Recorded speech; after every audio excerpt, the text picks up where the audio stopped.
Next man up, 102.5 The Game. Jake Lyman, Connor Nute, Nick Frazier. Dr. Crane got the memo for Fridays here.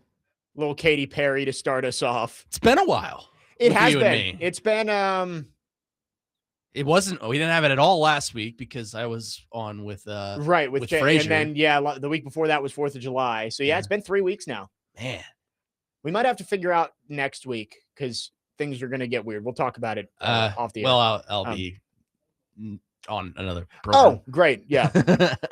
It's going to be, we'll be figuring some things out during vacation season as well. Yeah. I'll be with Adam next week. Gotcha. Yeah. We're gearing up for training camp. Everybody getting those vacations in now, which makes they're all gone. Like, I think we were talking about this yesterday. We won't have a full DVD till like August the 2nd because next week, today Derek's out. Next week, Derek and Willie are out, and then the following week, Adam is out. Well, Chase and Big Joe, when's the last time they did a show together? It was like July 1st or something like that. It's been over 2 weeks. Monday, I think Big Joe's back, so it'll finally. But yeah, July is vacation season. But Chase is gone because Chase has to do suit stuff. I'll be hosting with Joe on Tuesday, so you can, I guess. Man. Can Chase and Big Joe be in the same room together? Man, I mean, maybe they're the same person. Maybe it's like Batman. Yeah, Batman and Bruce Wayne. I would take a vacation in July, but I did my honeymoon in May, so it's like I'm like the only one who's sticking around all month of July. I've stuck around. That's true. Yeah, you have too. I mean, we are 6 days away from Titans rookies reporting to training camp. Thank God. The Seahawks rookies reported today. I can't wait, man. Football's almost here. Football's almost here with the combination of I'll be doing a lot with them this year. I can't wait. It's heaven on earth. Training camp football. I could never possibly, I've ranted about this before. You can never possibly be bored out there unless you just don't love football. Right. I'm excited. I think I'm going to get a chance to get out there for some practices. And it's one thing to read through TD's tweets, which TD does a great job being detailed play by play. He usually puts some of the music that's on out there. But I think it's one thing to read Cam Ward with a really nice throw to Alec Iamaner on the sideline and actually see it with your own eyes and be able to take conclusions from that. So I'm excited to hopefully see some practices. Are you going to bring the show out there, hopefully? I don't know yet. I think we're figuring stuff out for that. That's good. We're still 3 weeks away from open practices, maybe 2 weeks away. Yeah. So it'll be here before we know it. This week, quarterback has been the big story around here, giving us a week's worth of content to get closer to actual football. And I wanted to wrap the conversation up today because I think next week we'll be moving on. SEC Media Day starting on Monday, so that'll be the big story. I watched the final 3 episodes yesterday. I binged it. I said, you know what, we're gonna knock it out. We're gonna watch the last few. And the big moment for Cam Ward in the last 3 episodes is after the Browns game, the win, and you remember the whole controversy of he was pissed. Cam wasn't happy. There was the Arden Key comments on the plane that were made public. And so Cam Ward, they show his speech after the game where he's in the huddle getting ready to break it down. And they weren't lying. Like he let them have it. He said basically, hey, we played 3 great quarters, but that 4th quarter was BS. We've got to show up and we've got to play 4 full quarters. And he says, we don't show up and celebrate just because we win a football game. We expect to win. And I totally get why people look at that and say, dude, you've won. That's your 2nd win in 13 weeks. Like, enjoy it. But don't you want your leader to hold the team to a higher standard of just because you beat a bad Browns team with a rookie quarterback making his 3rd career start at that point or 4th career start? Yeah. That doesn't mean you should be celebrating like you just won the Super Bowl. Go out there and try and win every game. Not every win is going to look the same. And so I actually really respected that from Cam Ward, that he's holding this team to a higher standard. And just because you're 1-11 doesn't mean every win should be celebrated like you just won the Super Bowl. I think you can find a happy medium in mentality. Not mentality, but in what you convey to your team.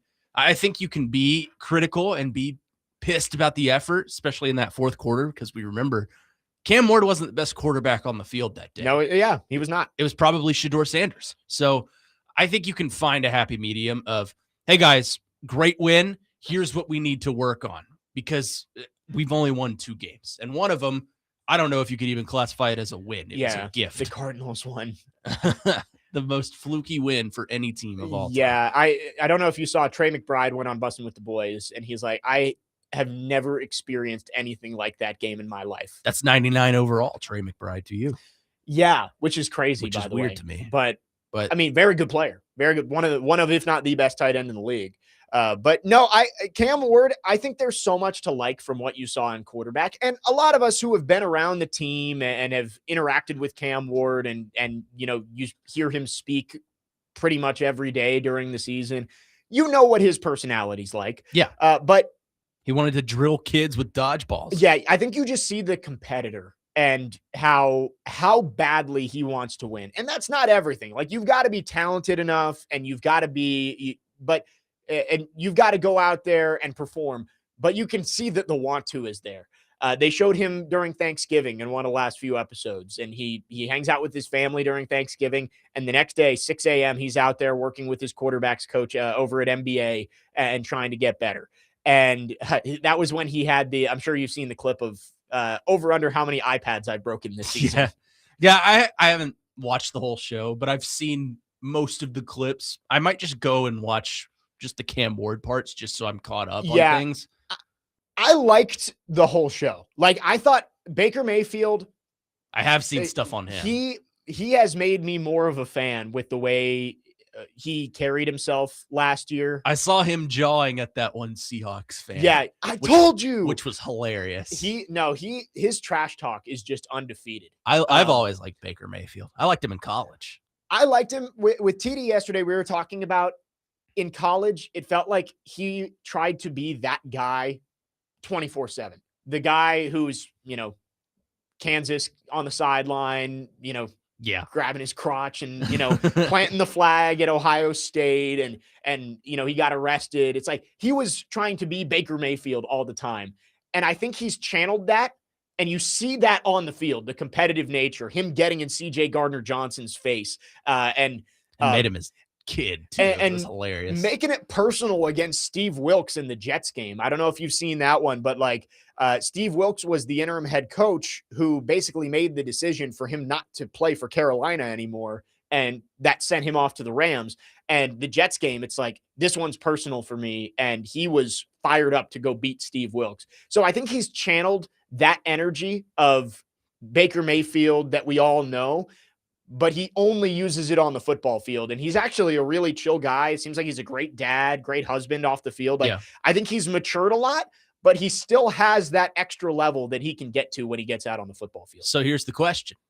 Would you feel good if Cam Ward, knowing the mentality he has and knowing the mentality Baker Mayfield has, from a talent perspective, would you feel good if Cam Ward became Baker Mayfield? I said no. I mean, you don't take a guy number 1 overall with that being your goal. Baker Mayfield went up number 1 overall. Yeah, he did. And he's no longer with that team anymore. And I guess if you're saying if he gets to where he is right now or what he's been with Tampa, yeah, that's a good quarterback. And I'm not saying it would be the worst thing in the world, but I do think that when you take a guy number 1 overall, you're hoping for more than that. Again, I think if you're getting Baker Mayfield, he's probably a top 15 quarterback in the league. I'd say so. Which is good. It's not easy to be a top 15 quarterback in the league. But again, you took him number 1 overall to be your franchise quarterback, to be the guy who can hopefully give you a chance to make a deep run in the postseason year after year. I don't know if Baker is that. But again, it would not be the worst case scenario if he turned out to be Baker. I would be okay with it. I'm like you. I would strive for more than that. You know, I would strive for, I want Cam Ward to be Patrick Mahomes. Right. Yeah. And but what's the odds that that's going to happen? Right. So I'm just trying to look for a more realistic comparison. And I guess landing on Baker Mayfield is that. Look, I'm not saying he's absolutely going to become Baker Mayfield. He could be much better. He could fall short. We don't know. I think we'll know after this year, but we don't know. But as far as Cam Ward goes, I think this show showed you maybe not too much, but you saw kind of the human side of Cam Ward. Yeah. What kind of a person he is on and off the field. And I think it was probably positive for him, right? Again, I haven't watched too much of it. I've seen clips, but I haven't watched the full show. But it didn't tell me anything I didn't already know. Yeah. For the most part. I think with the quarterback series, you've given Cam Ward a platform now to take off from. Now it's up to him to go do that. Yeah. And being a quote unquote superstar isn't everything, right? Like having your name be a household name. But I think for years and years, Titans fans were always upset that their stars weren't viewed as national stars, right? Like you weren't being viewed as the same as if Ryan Tannehill might be a good example of this. When he was playing his best football back in 2020 and 2021, it's like no one talked about him because he played for the Titans. With Cam Ward, now people know who he is. People know his personality. I mean, the amount of clips that have been aggregated and gone viral for Cam Ward this week, there's been a lot. The iPad clip, the dodgeball clip with the kids, bringing the kids to Target. I want a PS5. You ain't getting no PS5.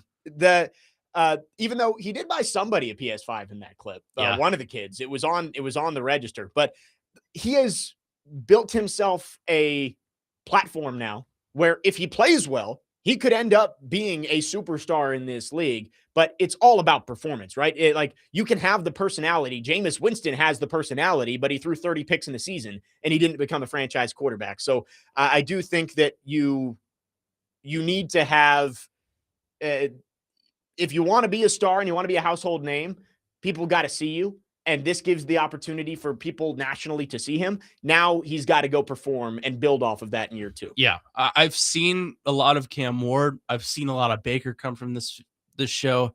I've seen a little bit of Joe Flacco. I haven't seen anything from Jaden Daniels. Like I haven't heard anyone talking about him. Yeah. And maybe it's because he just didn't play much last year, but I haven't seen anything come out from Jaden Daniels. I don't want to say boring, but it was just like, he didn't play. Right. It was such a tough season for him where literally this is what the episodes were like with Jaden Daniels. They'd have like a broadcast clip of, here comes Jaden Daniels. He's back after missing 3 games with a hamstring injury. And then it'd show like one play of him running in for a touchdown. And then 3 minutes later, oh no, Jaden Daniels down on the turf again. This doesn't look good. It's just like that was what his season was. And it's tough to make that intriguing. Have you seen the reverse angle clip of his elbow injury against the Seahawks? Mm-mm. They show it in the documentary. Oh, it's ugly. I can't believe his injury wasn't worse. Like it goes the wrong way. Like the elbow bend. It is. Hey, hello. The bending of the knee, but of the elbow. Yeah. Oh, not Joe Theismann level though, right?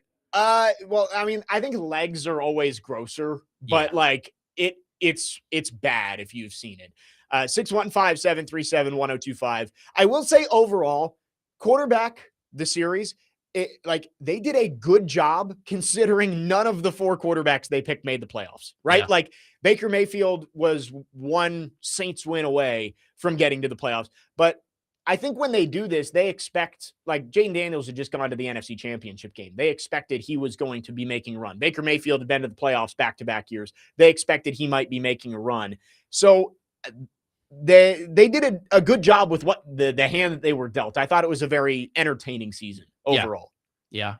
It's something to talk about for a week. Right. It's a great July topic. We appreciate Netflix for including Cam Ward. So we've been able to fill some hours here. Now give me a season 2 of the SEC documentary. Yes, I agree. Which was great. I agree. 615-737-1025 is the phone number. If you want to text or call, our phone line's driven by WilsonCountyHyundai.com. We'll get to some of your reaction coming up next. Lots more to get into on the show today. Again, we'll talk some Preds. The schedule came out yesterday. Great schedule release video by the Predators, by the way. And much more throughout the show. Jake Lyman, Connor Nute, Nick Frazier, next man up. 102.5 The Game.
Next man up, 102.5 The Game. Jake Lyman, Connor Nute, Nick Frazier with you. He's 2 for 2.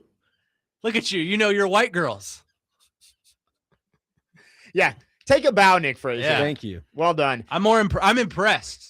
Parker tries to shove the Ella Langley thing down my throat, and I can't do it. Well, Parker's going to be very thrilled that his music library has opened back up. He's been playing hit with a hamstring the last couple of days, only being able to use the log. So that's how I've been. He'll be able to open it back up for chasing Big Joe today. Adam is very excited because we rotate playlists every day. Right. Adam's day was supposed to be Wednesday, and then things happened. Right. So I've been firing from media touch and hoping for the best. And we're back now. He's very excited. The log has a very large variation of music. Like you can get a lot in there. Yeah, nice catalog. But it's not as big as YouTube, obviously. Yeah. So anyway, glad to have the full music library back. Thank you to Matt and David. Yes, thank you to our great team here. You can subscribe to our YouTube channel at 102.5 The Game for live shows and exclusive content. We are reacting to quarterback. I watched the final 3 episodes of season 3 yesterday. And the one thing that I gathered the most is just like, man, these guys and not that we didn't know this already, but these guys go through a lot to get ready week in and week out, injury wise, but also just mentally. Like they showed Cam Ward going through film, and I love he like lit a candle and sat there and was doing handwritten notes with his film and talking about the protections and all that stuff. With Joe Flacco, when he got traded from the Browns to the Bengals, him learning that system was so intriguing to me. Just like, he didn't know what the formation was. And the way that some of these guys, like they'll call a play, not really knowing exactly what's going on, but they just go out there and say, hey, once the ball snapped, we've got to go play football. Yeah. And just eyeball it. So that was great. The injuries that Joe Flacco and Baker Mayfield were having to deal with. Baker, I don't know if you saw, like he had bruising from here all the way to his shoulder.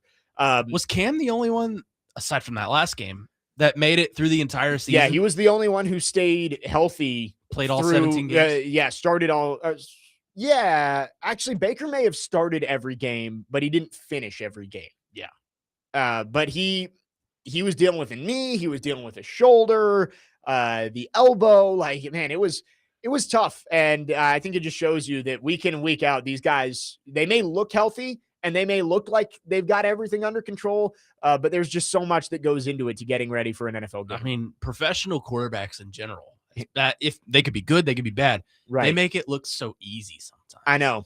Like it looks like it's literally, I mean, we sit every week and play arm quarterback and say, throw it to him. Right. But you don't understand the reading and the progression. I know. And the mentality that you have to go. It is truly, in my mind, the hardest position in sports to play. No, it is so funny. It's like you sit there and like you can criticize a play call or like, what are you doing? How are you not on the same page? But it's like Joe Flacco coming in 3 days trying to learn a Zach Taylor offense. And my favorite part was him trying to give Jamar Chase a route, but it was actually a protection. He said X bang, which is not a route. And he's like, I don't know what Jamar was trying to run because I didn't give him a route. So I have no idea. And it's like, you would never know that just watching on TV. Yeah. But that's just everything that goes into it. Oh, so it's not Madden. It's not where you press A and they run predetermined routes. Right.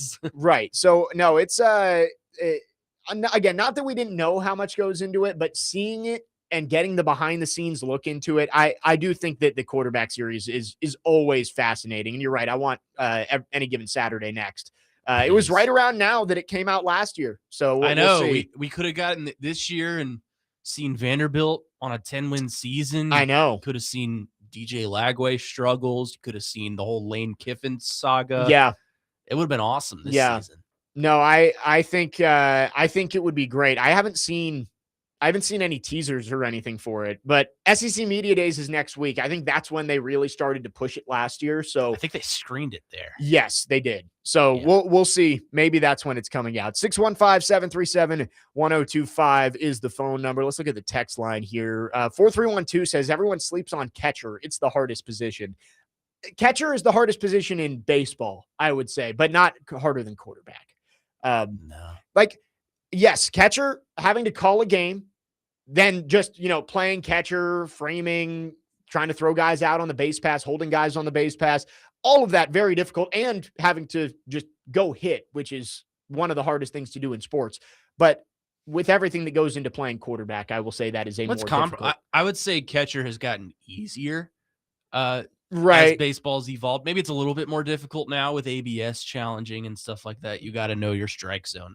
And in a roundabout way, the catcher sets the strike zone. But I think the older days of catching are probably a little bit more harder. Well, yeah, you don't have the technology like the pitch comm and all that kind of stuff. Like they've made it easier, but catcher, the hardest position in baseball for sure, because you have to be involved on every single pitch. And you're right. Like with the ABS, it's so impressive how these hitters and catchers know the strike zone so well. Yeah. And it's like, if it's off by half an inch, they're tapping the head because they understand it. So in terms of like hardest positions in sports, quarterback, catcher, point guard.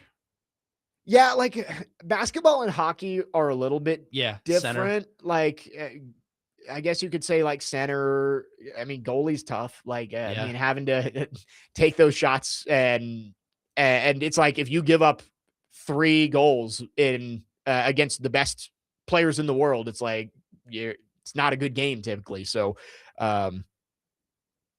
4312 says 90s catchers 100% have it as tough as quarterback. Yeah, I don't know. Like, I just think quarterback with you don't have to know just your role on a play. Like for a wide receiver, it's like, all right, you're listening for your route. And it's like, all right, I'm going to listen for my route and I'm going to do, X post or whatever.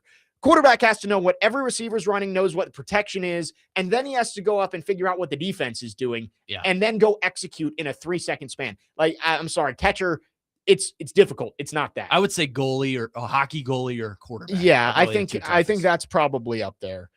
Lenny on the text line says Ward was at the bottom of the barrel for starting quarterbacks in the NFL last year. Here we go.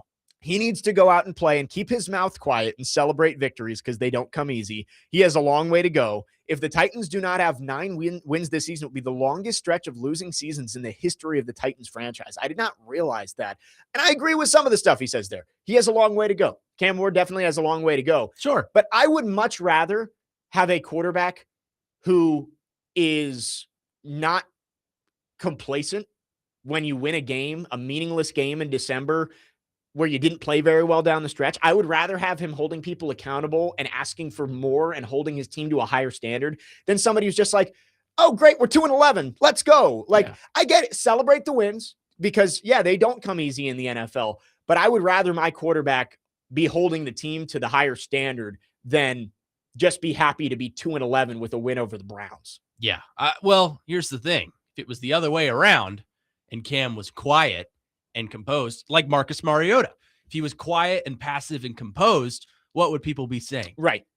Why doesn't he care? Yeah. Why is he not a leader? There's no win. Right. Damned if you do, damned if you don't. Yeah. I mean, and so that isn't going to make Cam Ward a franchise quarterback, right? But I think it's a good start. You can clearly tell that he is a leader on this team and that locker room respects him. You heard Alec Iamaner talking about the we ask comment during this documentary. You heard Big Jeff talking about the post-game speech in Cleveland. Big Jeff said, people made a big deal about that. We loved it. Like we agree that being 2-11 isn't good enough. And you're glad you win that game, but there's a higher standard. And I'd rather the quarterback be holding his team to a higher standard. I am fascinated by the second part of Lenny's text, that this would be the longest stretch of losing seasons in Titans history. So this would be the 5th straight losing season if the Titans don't get 9 wins this year. From 2012 to 2015, they had 4 straight. So hate to break it to you, he's correct. Yeah. Get ready for it. Yeah. Maybe they'll surprise us, but I don't see it. Right. Only in the Titans era, obviously, because there was a stretch for the Oilers from 1981 to 1986 where they had 6 straight losing seasons and a few more way further back. But yes, in the Titans era, this would be the longest stretch of losing seasons in franchise history. I keep going back to it, though. I don't think the Titans are going to win 9 games this year. I think that is maybe not unrealistic, but it would be a stretch for them to be a winning team this year. Win back-to-back games. I'm tired of talking about this stretch. I moved here in November of 2022. That is the last time the Titans won back-to-back games. That Packers game, But yeah, that was the last time. Yep. They beat the Broncos on Sunday and they beat the Packers on Thursday. Yep. They have not won back-to-back games since then. Win back-to-back games. The turning point Do that this of year. all doom. That Packers game on Thursday. I know. night. I know. The flight home. Todd Downing. Yep. A little too much fun. Yep. Yeah, that was tough. 7-3. And since then, they are 12-46. All right. Lose 2 more and you can 20% winning you percentage. can simplify that down. Horrible. 615-737-1025. We'll wrap up hour number 1 after this. We'll have more Titans talk in hour number 2. We'll get into the Preds and much more throughout this Friday show. Jake Lyman, Connor Nute, Nick Frazier, next man up. 1025 The Game.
Stay updated on the SEC Media Days with 1025 The Game. SEC Media Day coverage will begin on Monday, and our coverage is brought to you by Shane Co. Jewelry Cared with lifetime cleaning, inspections, and warranty coverage, Tri-State Water Power and Air, and the Music City Kickoff Game featuring Ole Miss taking on Louisville September 6th at Nissan Stadium. Get your tickets today at NashvilleSports.com. Jake Lyman, Connor Newton, Nick Frazier, next man up. All right, Nick Frazier, you're perfect through 3 innings. You got, there you go. You got the stuff to go the distance. I think so too. The pitch count is low. I think he no one talked to him in the dugout though. Well, I may have just jinxed it by mentioning it on the broadcast. I had my jacket on. We're good. That's all right. Had the pitcher's jacket. Keep that arm warm.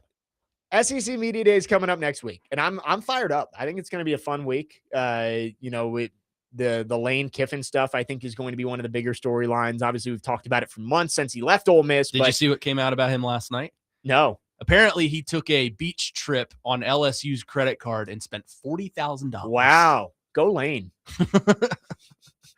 And if college football 27 is any indicator of how his tenure is going to go, he's going to suck.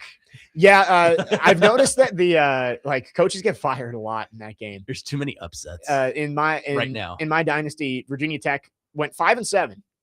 Bye, James. This year, 2 games better than last year. James Franklin out the door. They hired John Summerall 1 year later, out the door. Going on their 4th coach in 4 years. But anyway, ACC Media Days are going on right now. And down in Charlotte, there was a lot of questions about the ACC's tiebreaker scenarios because last year, the ACC put themselves in a very bad scenario with the way their tiebreakers were laid out because Miami, who is the team that was most likely to get into the college football playoff, missed out on the ACC title game. And therefore, when Duke beat Virginia, there was no guarantee the ACC was going to get any teams into the college football playoff, which that is disaster for the ACC if the Sun Belt gets in and they didn't, which Miami was the last team in. And there was an argument one way or the other of whether they should have been in or not. So and then they went to the national championship. But the ACC wanted to fix this, and they went to their tiebreakers and changed it. Head-to-head is still the most important thing. But the next tiebreaker after head-to-head is I believe it's the Sports Source Analytics that ranks them. It's like Ken Pom for football. And it's going to tell them who the highest rated team is, and that team will get into the title game instead of going to like common opponents or best win throughout the league, all that kind of stuff. It's going straight to the analytics. That's dumb. So it's like, well, Virginia had a higher red zone efficiency percentage against Boston College than Miami did, so they should be in the championship instead. No, that's dumb. I think they should have just gone with who's the higher ranked team.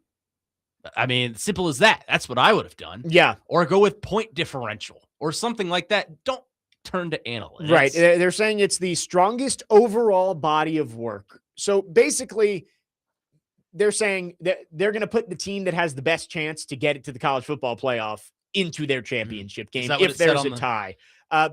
Some people were asking why not just put in the highest ranked college football playoff team. Like that was what they were talking about last year is, all right, just whoever's the highest ranked team gets in. That's the tiebreaker. The issue is those rankings don't come out till Tuesday. And it's like, if it's close, if like Miami and Louisville are 10-11 heading into the last week of the season, it's like, all right, how do we know who's going to be higher? And we can't have these teams getting ready for a game on 4 days notice. So that is how they changed it. The main issue with this is they have an unbalanced league schedule. They got 17 teams. They have 17 teams and are doing a 9-game schedule. And if you do 17 times 9, it's an odd number. Therefore, they cannot have all 17 teams play 9 conference games. So someone every year has to play 8. And that's where things get messy. I don't even really understand how it's going to work. If let's say there's 2 8-1 teams and an 8-0 team, you would think the 8-0 team would get in, but it says no team will be overly rewarded or penalized for how many games they played. Yeah. So I have no idea how it's going to work. You can't punish a team for playing an extra game in the conference because they were assigned to and losing. Just because another team is 8-0 in the conference. Well, let's be honest, it's not going to happen. It's the ACC. But I don't know. It just doesn't make sense to me. I feel like you could have found a very ulterior motive of this. I feel like you could have gone away from the analytics, and maybe it's the strongest body of work because that's what it said on the computer box, but I don't understand the motive behind it. So I actually have found their layout for how they're going to figure out if there's an alternate number of games being played. Okay. So step 1, identify the team or teams with the best conference winning percentage, plus any team or teams which played an alternate number of conference games and have either the same number of wins or same number of losses. But once those teams have been identified, they break the ties starting with winning percentage. So an 8-0 team would get in automatically over an 8-1 team. And then if there were 2 8-1 teams, they would then go to head-to-head or the analytics numbers. So the ACC, I get it. I get why they did it because they're in a position where you do not want to go a year without making the college football playoff, which they were very, very close to doing last year. Mhm. But they have made it very complicated with the way they formatted their conference in general, with having an unbalanced number of teams for a 9-game schedule. And now they're going to a strange tiebreaker that no one else in college sports has ever considered before. Or really understands. Let's just hope that the ACC just has 2 runaway Which it might. winners. Yeah, I mean, Right. look at the conference layout. I think it's Miami versus the world. Did you hear Dabo yesterday? Yeah. Basically saying, you're not gonna pick us, you're not gonna like us, and we're gonna go out there and prove you wrong. And then he goes on his annual biblical soliloquy that he always does. Did you see what Feinbaum said about him? I think I did. He said Remind he's me. stuck on stupid. Oh no, Paul. I don't know if you heard. There he is right there. Yeah, there he goes talking about Clemson. Did you guys hear Corey talking with me and Parker last week about Dabo Swinney? I heard about the bet. Yeah. So Corey thinks Dabo's getting fired, and I think he's getting closer to where you would consider it. But if he has a season like last year, I bet he does. The grass isn't always greener, right? Like I don't think they're going to be quick to pull the trigger there. If they go 6-6, maybe, but I think they're going to be just what they've been the last few years. They're going to be borderline ACC contenders that are going to win 9 games. Because he won't adjust. Use the portal. I think he started to use the portal. Use the portal like the SEC does. Yeah, he's definitely use the portal like the Big Ten does. You want to be a power conference, you got to do that. But do people want to play in the ACC? Like, unless you're in Miami, right, where you're living in South Florida and got the U and like that's what the checkbook's for. I get it. Got the checkbook. Is their checkbook as deep as some of the other schools? Probably not, but it's deep. They've got a national championship to their name. They got 2. I don't know. It's a big year for Clemson. I don't think he's going to get fired. But again, I wouldn't have said James Franklin was going to get fired or Brian Kelly last year at the beginning of the season. So that's where we are in college sports. You just absolutely never know. Yeah, it's wild. Dabo is in a predicament because I think you're right. I think it's going to be another average year for him. I think his mouth is going to get him in trouble. I think him whining and complaining and talking about, the only coach I need in my life is Jesus Christ, which is true.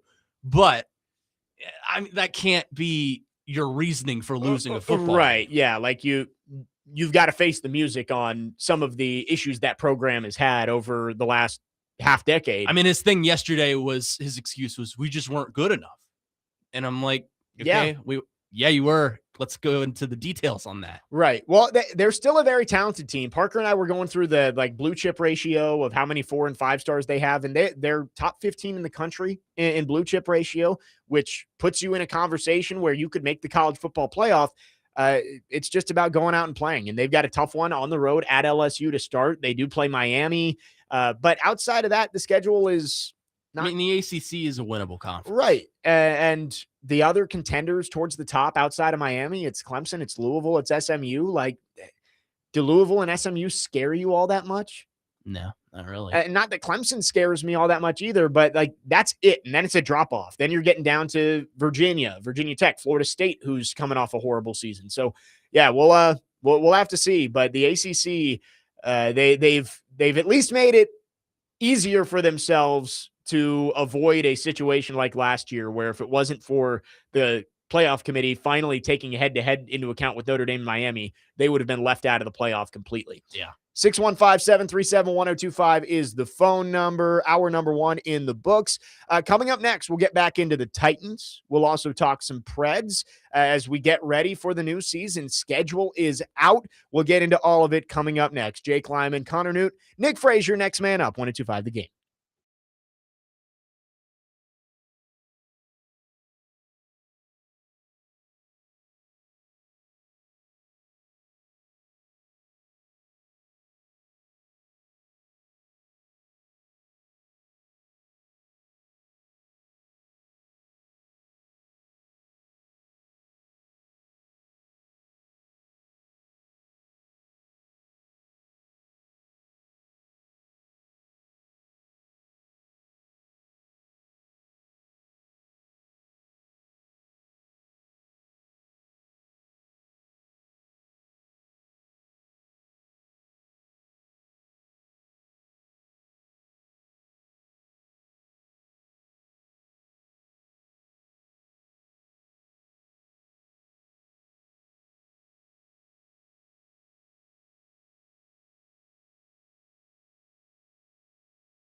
Next man up, 102.5, the game, second hour on this Friday. Jake Lyman, Connor Nute, Nick Frazier, broadcasting from the Busy Bee Plumbing, Heating, and Air Conditioning Game Nashville Studios, home of the $99 yearly Beehive membership, where the buzz is always about great service. Going to talk some more Titans here to start off the second hour. We'll do some Preds later this hour, but did want a couple of breaking news. It's not like huge news, but we got one for Tennessee, one for Vanderbilt this morning. Tennessee basketball announcing a home and home with Michigan State starting this year. That was coming. I knew that was coming. November 17th at Food City Center. The return trip will be next year in East Lansing. It's Thompson Bowling Arena. You don't have to call it Food City Center. No, I figured that was coming because they've played a few preseason games against each other. Yeah. So it makes sense. Yeah. So that'll be fun. I think Rick Barnes and Tom Izzo are good friends. Yeah. So Michigan State always plays a super tough non-con schedule. I know. With the Champions Classic and now they're going to Duke, going to Knoxville. So that'll be fun. November 17th at Thompson Bowling Arena at Is it Food City Center at Thompson Bowling Arena or I think it's the other way around. Whatever it is. And also for Vanderbilt, Vandy baseball, Connor Fennell coming back. That's big. Friday starter back, over 250 career strikeouts. He was drafted in the 20th round by the White Sox, has foregone signing, and he will be back for another year on West End. So that is great news for Tim Corbin. That's big. Although my favorite clip of him is bad for him, but it is fun. Yeah. Where he's just talking all the you know what to Kentucky. And my favorite thing that somebody said about him, I think it was either Fennell or Scott Brown, the pitching coach, was like, he hates hitters.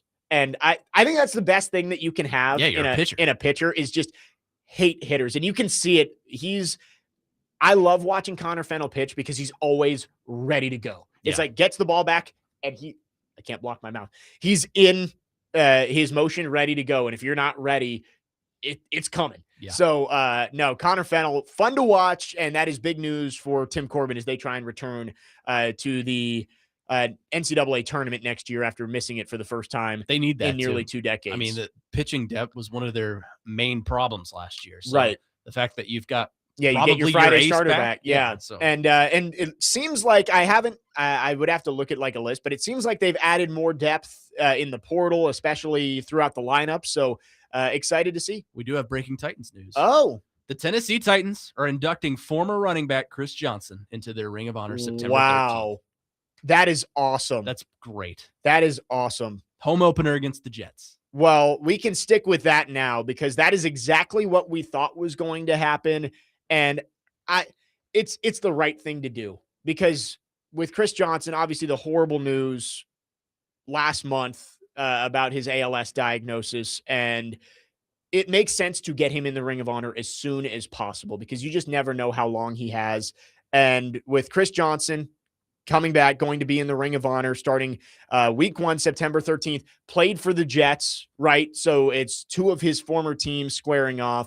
I hope Titans fans go out there and show him all the support that you can because he deserves it. Deserves to be in the Ring of Honor no matter what, regardless of the diagnosis. But glad that they're getting this done as soon as humanly possible. I'm super happy because you and I mean, you were a bit older than I was when Chris Johnson was in his prime, but Chris Johnson's teams were some of the first that I remember. Yeah. As a Titans fan, I remember watching him in 2009 with that 2,000-yard season. I couldn't comprehend it as much because I was 5, but I remember it. And I remember Chris Johnson being one of my favorite players. So the fact that they're honoring him, and it doesn't feel like it's just a reactionary thing. Yeah. It feels like it was coming and, maybe his diagnosis and things like that are, sped up the process. But to me, that makes it mean more that you have someone going through this struggle, that you have someone that's such an advocate for the health of a human being inducted to the Titans Ring of Honor and being inducted into your franchise forever. I think it's perfect. I think it's a great way to send off Nissan Stadium as well. Right. It's the stadium he played in. Mm-hmm. And it's just, again, I hate it because you don't want to think about it, but you really just, with ALS, you don't know how long he has. And yeah. I want Chris Johnson to be out there at the 50-yard line at Nissan Stadium. I hope he can make it. 65,000, 70,000 strong chanting his name. Like, he deserves that. And September 13th, going to be inducted into the Ring of Honor. And you're right. Like, for our generation of Titans fans, he was the guy. I was too young to really remember Eddie in his prime Me and too. Steve in his prime. Steve was my first Titans jersey that I ever had. We But talked about this yesterday. You know who mine was? who? Jake Locker. Jake Locker. Wow. You know what? I did have What a loser. Yeah, the suit has Hey. jumped in here. I did have a Jake Locker jersey too. I will say that. But Chris Johnson was my second jersey that I ever My had. first one was Al Del Greco. Wow. He signed it too. Hey, that's awesome. Yeah, That's and awesome. then Wycheck. You bought I a think. kicker jersey. I'm trying to think of all the. So actually, you know what? I'm thinking about it. Do you guys remember they used to sell like the kids' uniforms? They gave you like the plastic helmet. I and had they- a Jordy Nelson one. They gave you a jersey and you could put the numbers onto it and the letters. And my dad helped me make a Drew Bennett jersey. So I had the homemade Drew Bennett jersey. But Chris Johnson was the first like brand new jersey that I had. Yeah. And he's the guy who made me fall in love with Titans football. I mean, watching him in 08, I remember crying after they lost the Ravens game in 08 when I was 9 years old and he got his ankle twisted. Dirty play.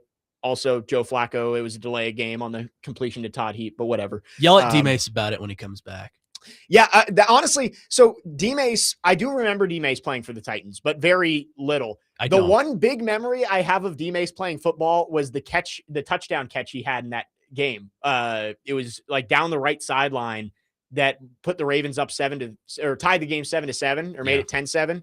I'll have to look it up, but no, that game and then the following season, his 2,000-yard year. I mean, it's part of the reason I fell in love with football. So, so great to see that Chris Johnson is going to be honored and, hopefully have tons of friends and family in attendance and get his name up into Nissan Stadium for the final season at the current stadium over there across the Cumberland.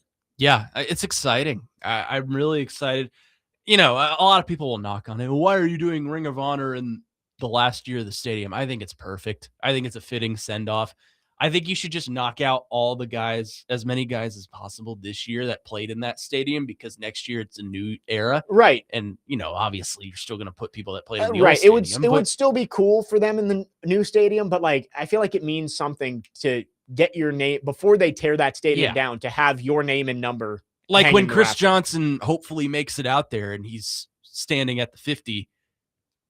I mean, he's going to look down and remember the memories and the plays that he had on that field. When in that new stadium, when that comes out, yeah, it'll still be sentimental because you're right across the street, in the same city, but you didn't play on that field. You didn't play in those jerseys. You didn't play on that logo. So it'll mean a lot. They won't do it. I know they won't do it, because they want to roll out the new jerseys as soon as possible, and it'll be the first game with them. But how cool would it be if they wore throwbacks now, I guess you could say? Yeah. The white helmet with the navy blue top and the white bottoms. I mean, you can't do it because it's the debut of your new jerseys that you just released. But yeah, how cool would it be if they wore the original Titans era uniform? I hope they get like patches or something this season for him. Yeah. Or helmet stickers or something. I mean, the Ice Bucket Challenge has been great. Chase, who just sat in with us for a second, obviously did it over on the beach. Dr. Crane, have you done it? Have you done your ALS Ice Bucket Challenge yet? I'm sorry. Have you done your Ice Bucket Challenge yet? I have not. All right. You got to get it done. I'll get it done. You all know I had a little family situation going on. Right. Yeah. No, Been a little busy. You're excused. Yeah. No, we're a hall pass.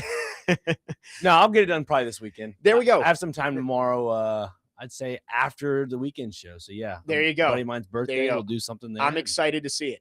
I Derek Mason 48-yard catch from Joe Flacco to tie the game at 7. That is the most glaring memory of Derek Mason playing football that I have. I have no memory of Derek Mason on the Tennessee Titans. I was not born yet. I think I remember the tail end. I think I started being a Titans fan when I was like 5 or 6. So it was the very end of the McNair, Mason, George era. I was like, I remember Vince Young being drafted. And then the loss to the Chargers in 07, the loss to the Ravens in 08. Like, I remember watching all of that stuff happen, but I was very young when D-Mace was still playing for the Titans. Anyway, great news. Chris Johnson going to be inducted into the Titans Ring of Honor week 1 against the New York Jets. Well-deserved and going to be a very special moment on September 13th in Nissan Stadium. We'll take your reaction to this, 615-737-1025. Jake Lyman, Connor Nute, Nick Frazier, next man up, 125 The Game.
Next man up, 102.5 The Game, Jake Lyman, Connor Nute, Nick Frazier. All of our football offseason coverage on 102.5 The Game is presented by Tennessee Brewworks. Raise a glass with Tennessee Brewworks and Parman Tractor and Equipment, providing totally outrageous customer service. Visit parmantractor.com. Breaking news within the last 20 minutes. Chris Johnson going to be inducted into the Titans Ring of Honor coming up September 13th in the season opener against the Jets.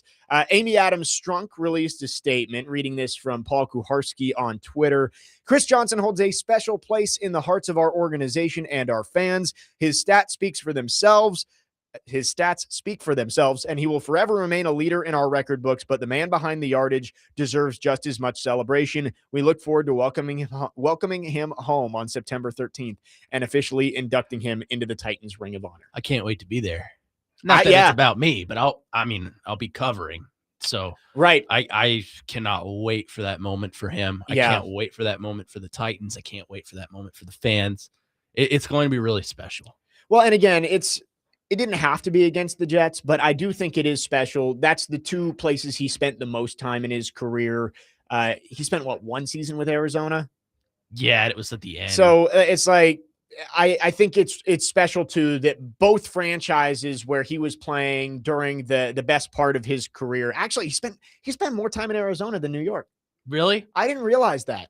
He spent 3 seasons in Arizona. Yeah. I mean, New York, he wasn't the same as he was here, but he was still a moderately good running back in the Jets. So to be fair, he played 16 games with the Jets in 2014 and only played a total of 19 games with the Cardinals from 2015 to 2017. So he played slightly more with the Cardinals than he did with the Jets. But it is two franchises that he played for. And of course, one of the most electric players in NFL history. Oh, yeah. I mean, his rookie season and the 2,000-yard season, in terms of home run hitting potential, I don't know if I've ever seen anybody like that.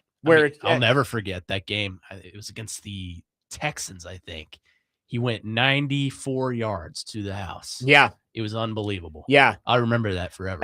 The Jets game on Monday Night Football, and that was like late Chris Johnson, where he was kind of getting towards the end of his time with the Titans, and he showed off that he still has the ability to go the distance on any given play.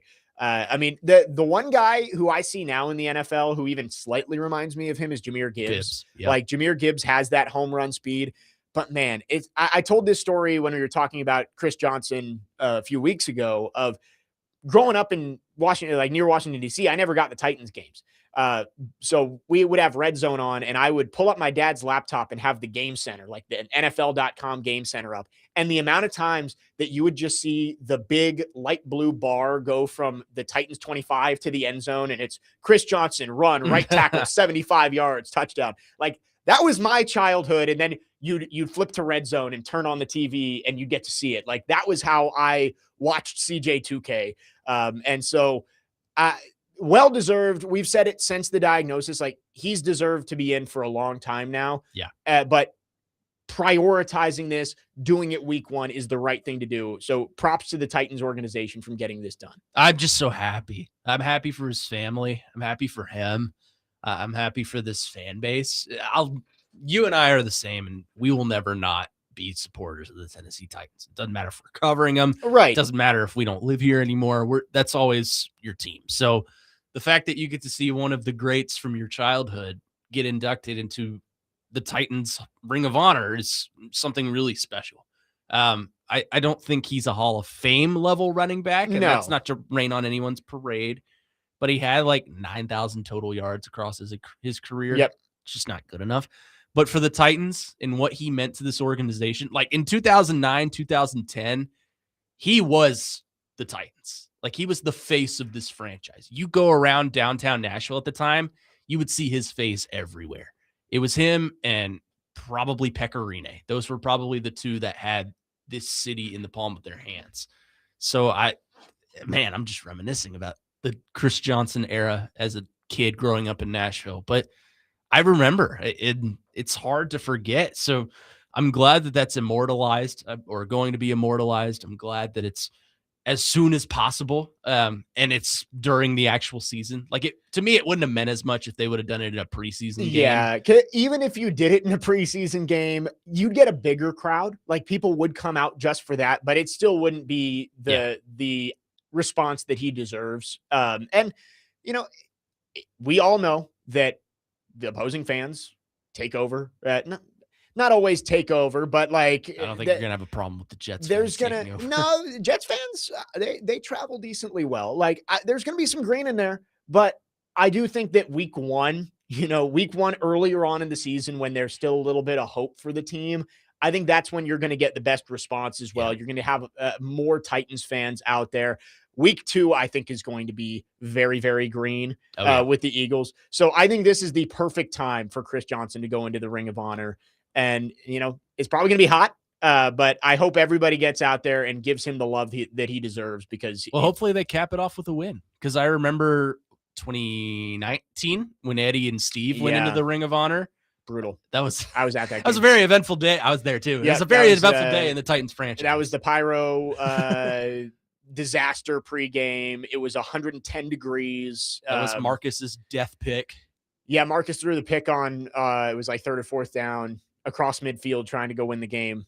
They led that whole game too.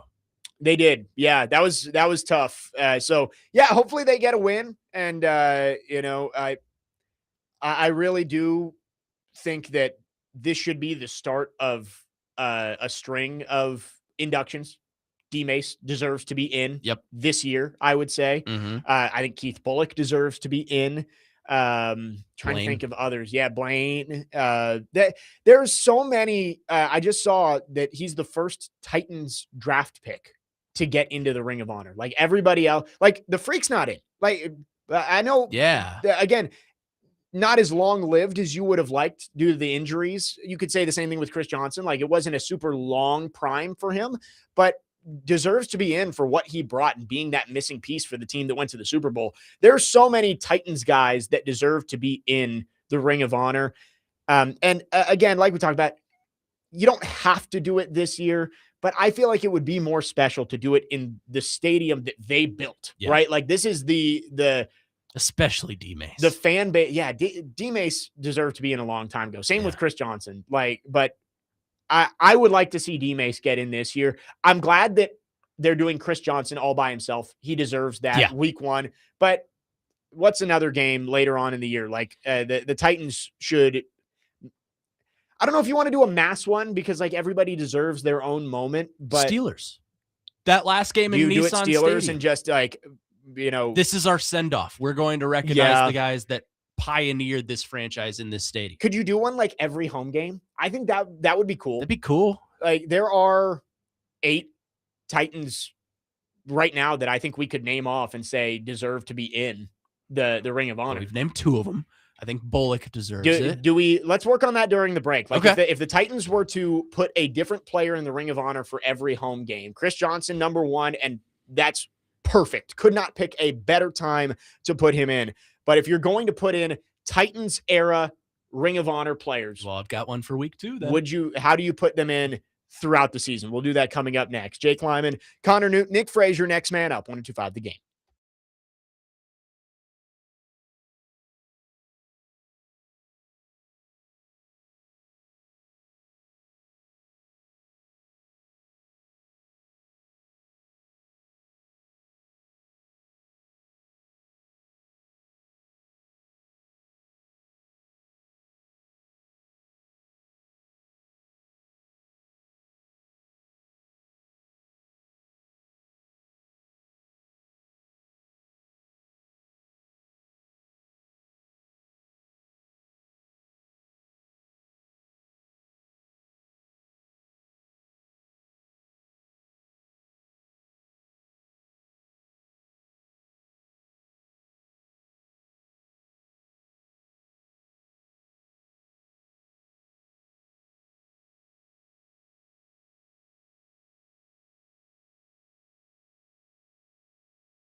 Next man up, 102.5 The Game, Jake Lyman, Connor Nute, Nick Frazier.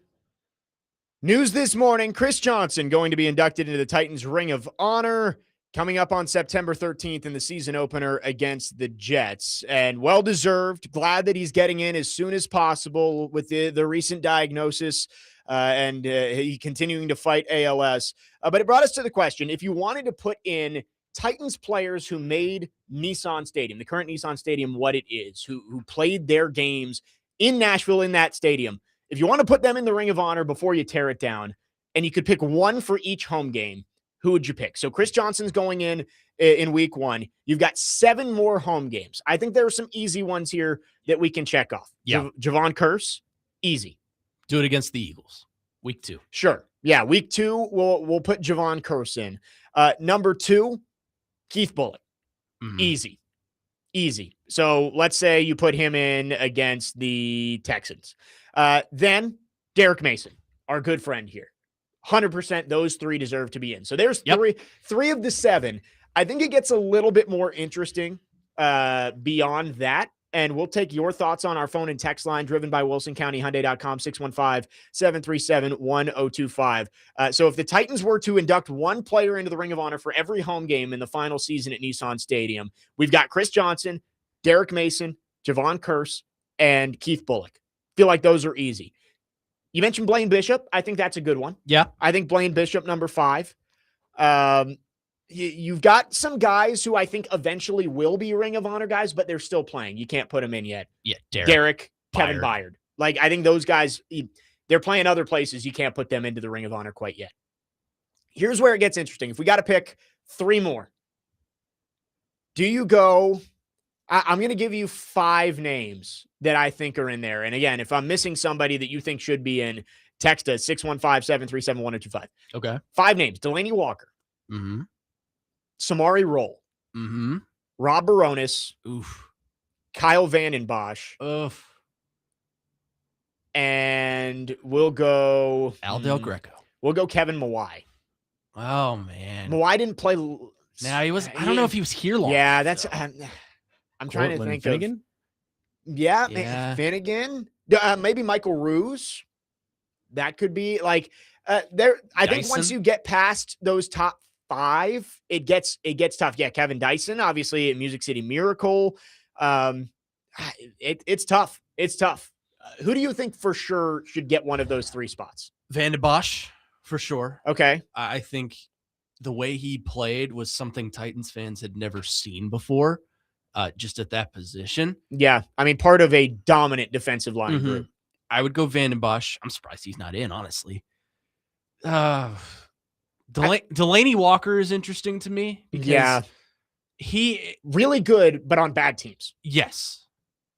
Yeah, he was kind of the driving force of the offense on that really bad era of Titans from was it 2014 He was, to yeah, 18 it was or like, something yeah, like that? right. Like he had the one playoff trip when they played against the Chiefs, but then in the season opener in 18, he broke his leg in Miami, and it's just like he was never the same after that. Samari Roll is a good one.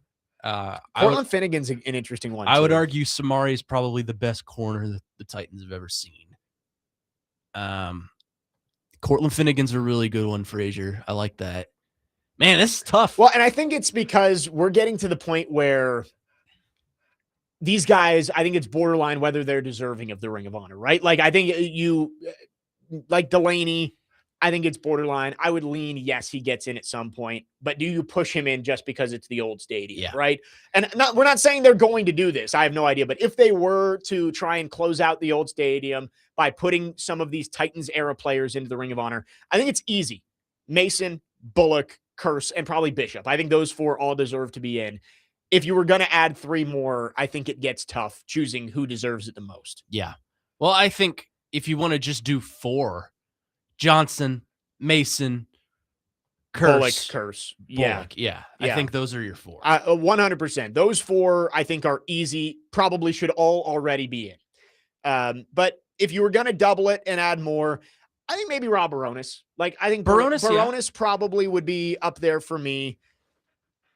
There are more recent Titans. Again, we talk about like Walker, like Jarrell Casey would fall in the same category of good player on a bad team. And it's like, I don't know if you would say he deserves to be in the Ring of Honor, at least maybe not yet. Jason McCourty?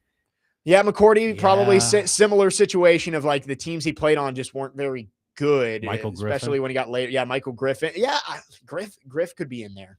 I think you're eventually going to get to the point with, do you put Luan in? Luan, yeah. It's more of a new stadium vibe for me. I agree. Not yet. I don't think you push him in yet, but like I think Luan eventually. Michael Roos.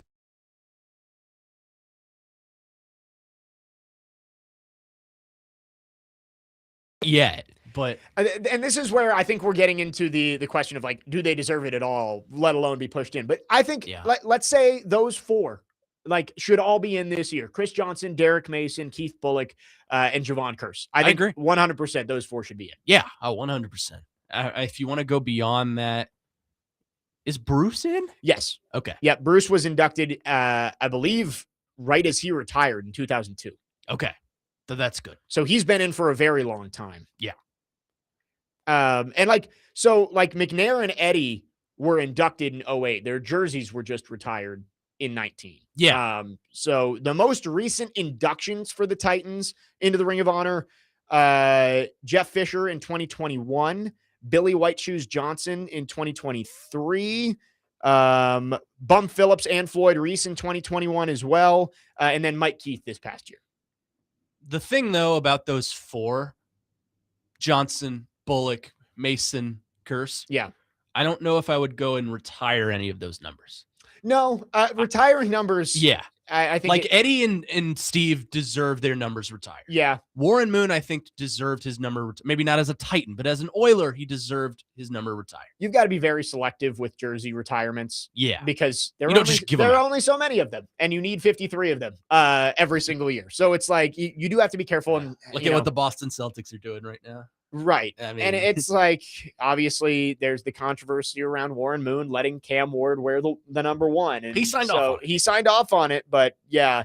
1515 says Brad Hopkins. Yeah, I think you could make the argument there too. He falls into that category. But as we're going through this, I think if they were to do, how about let's go every other home game, do a Ring of Honor induction. So you'd have four. Yeah, there you go. That's do fine. Four. So you do Chris Johnson in week 1.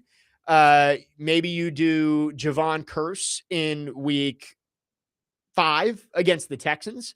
You do Keith Bullock or Derek Mason week 10 against the Jaguars, and then wrap it up in the final week of the season with whoever's left. I think that would be great. Yeah, I'd love that. They won't do. I think it's going to be CJ but man, it's like we want D-Mace. Yeah. Should we start a campaign? I think we need to. Yeah. Do we do this at the station? Not that we already aren't. Like, I know Chase brings it up all the time. D-Mace isn't going to toot his own horn, but like a Heisman campaign. Should we do a two-turn, get D-Mace into the Ring of Honor? I'm in. He deserves it. And he has deserved it for a long time. I think it would mean, it still would mean a lot to all these guys, right? But I think it means more when you're standing at midfield where you played and looking up into the stands and seeing your name in the stadium that you helped build. Like Derek Mason was here when that stadium was built. He was here when this team went to the Super Bowl. I don't know if it would mean as much to see it in the new stadium next door. It would mean a lot. It would mean a lot. And I'm sure that all of these guys would be thankful to be inducted whenever it is. But I just think it would mean more. Last stadium, you want to do something special for the guys who helped build this franchise, put their names up in that stadium and immortalize them where they built their careers. I think that would be great. Yeah. I mean, that's why it's special to me. Of course, with all the other stuff that's going on with Chris Johnson, but that's the most special thing is it's a guy that probably should have been in a long time ago, but now he's being immortalized on that turf that he played on, right in that stadium, behind those walls.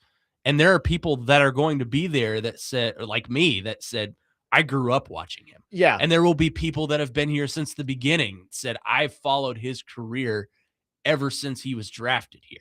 So that's what's special. Right. I always love immortalizing players like this but it means more when it's someone that you watched and you grew up and was a pivotal part of your childhood. Yeah. So that's my soliloquy. on it. Yeah, I mean, the people in those seats were sitting in those seats cheering as Chris Johnson ran for 2,000 yards. I know he did it in Seattle, but that season, the people there were sitting there cheering for Derek Mason as he helped lead the Titans, and they won every home game in 1999 in the first year in that stadium and went to the Super Bowl. Like that, it's special.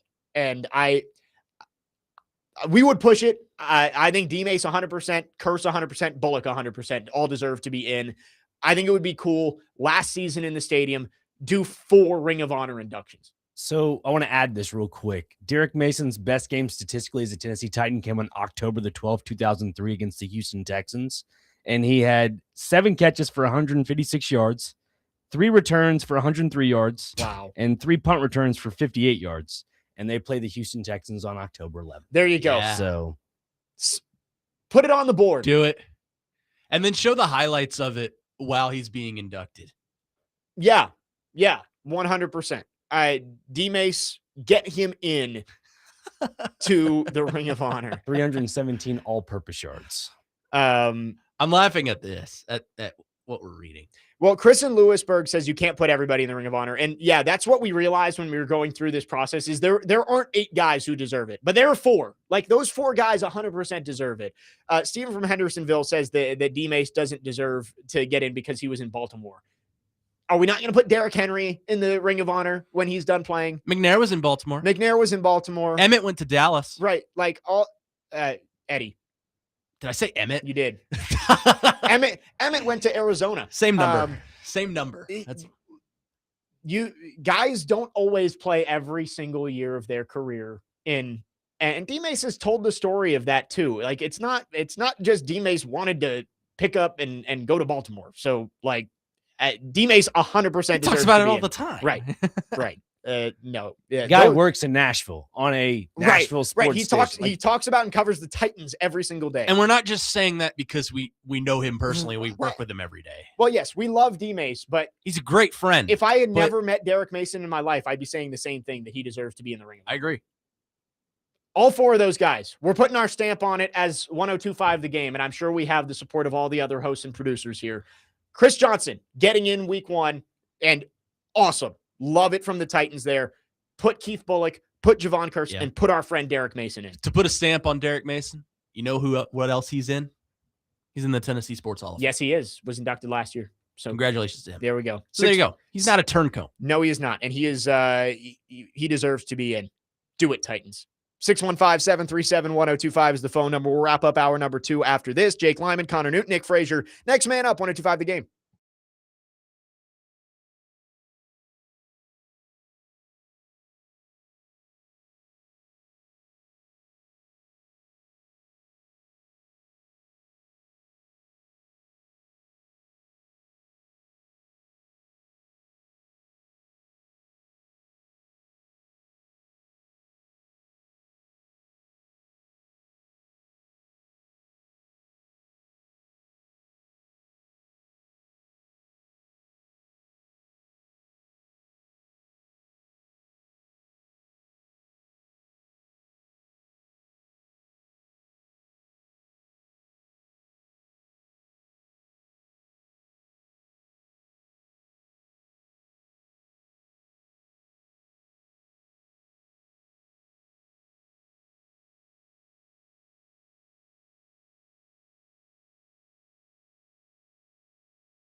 Next man up, 102.5 The Game.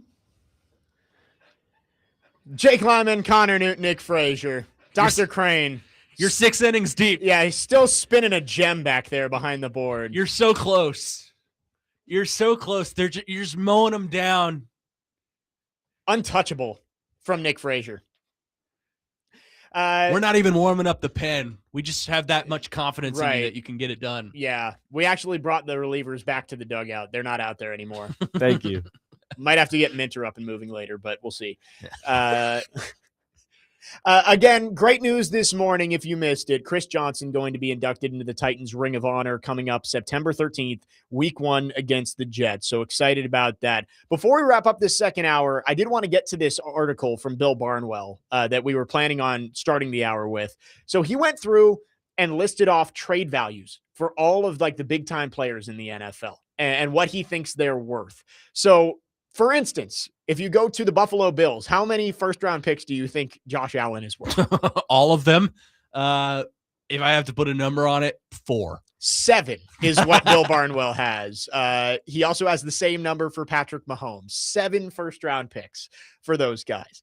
So that's basically the gist of it is like, if you wanted to trade certain players, what could you get for them? It kind of shows the value of talent that you have on your roster. So here's what he has for the Titans. How much do you think Cam Ward is worth? A first. 2 first-round picks is what he says. Really? So here is the excerpt from Bill Barnwell. Do you believe the numbers or your eyes? Ward was the worst quarterback in the league by total QBR in 2025, taking an astronomical number of sacks while failing to complete 60% of his passes.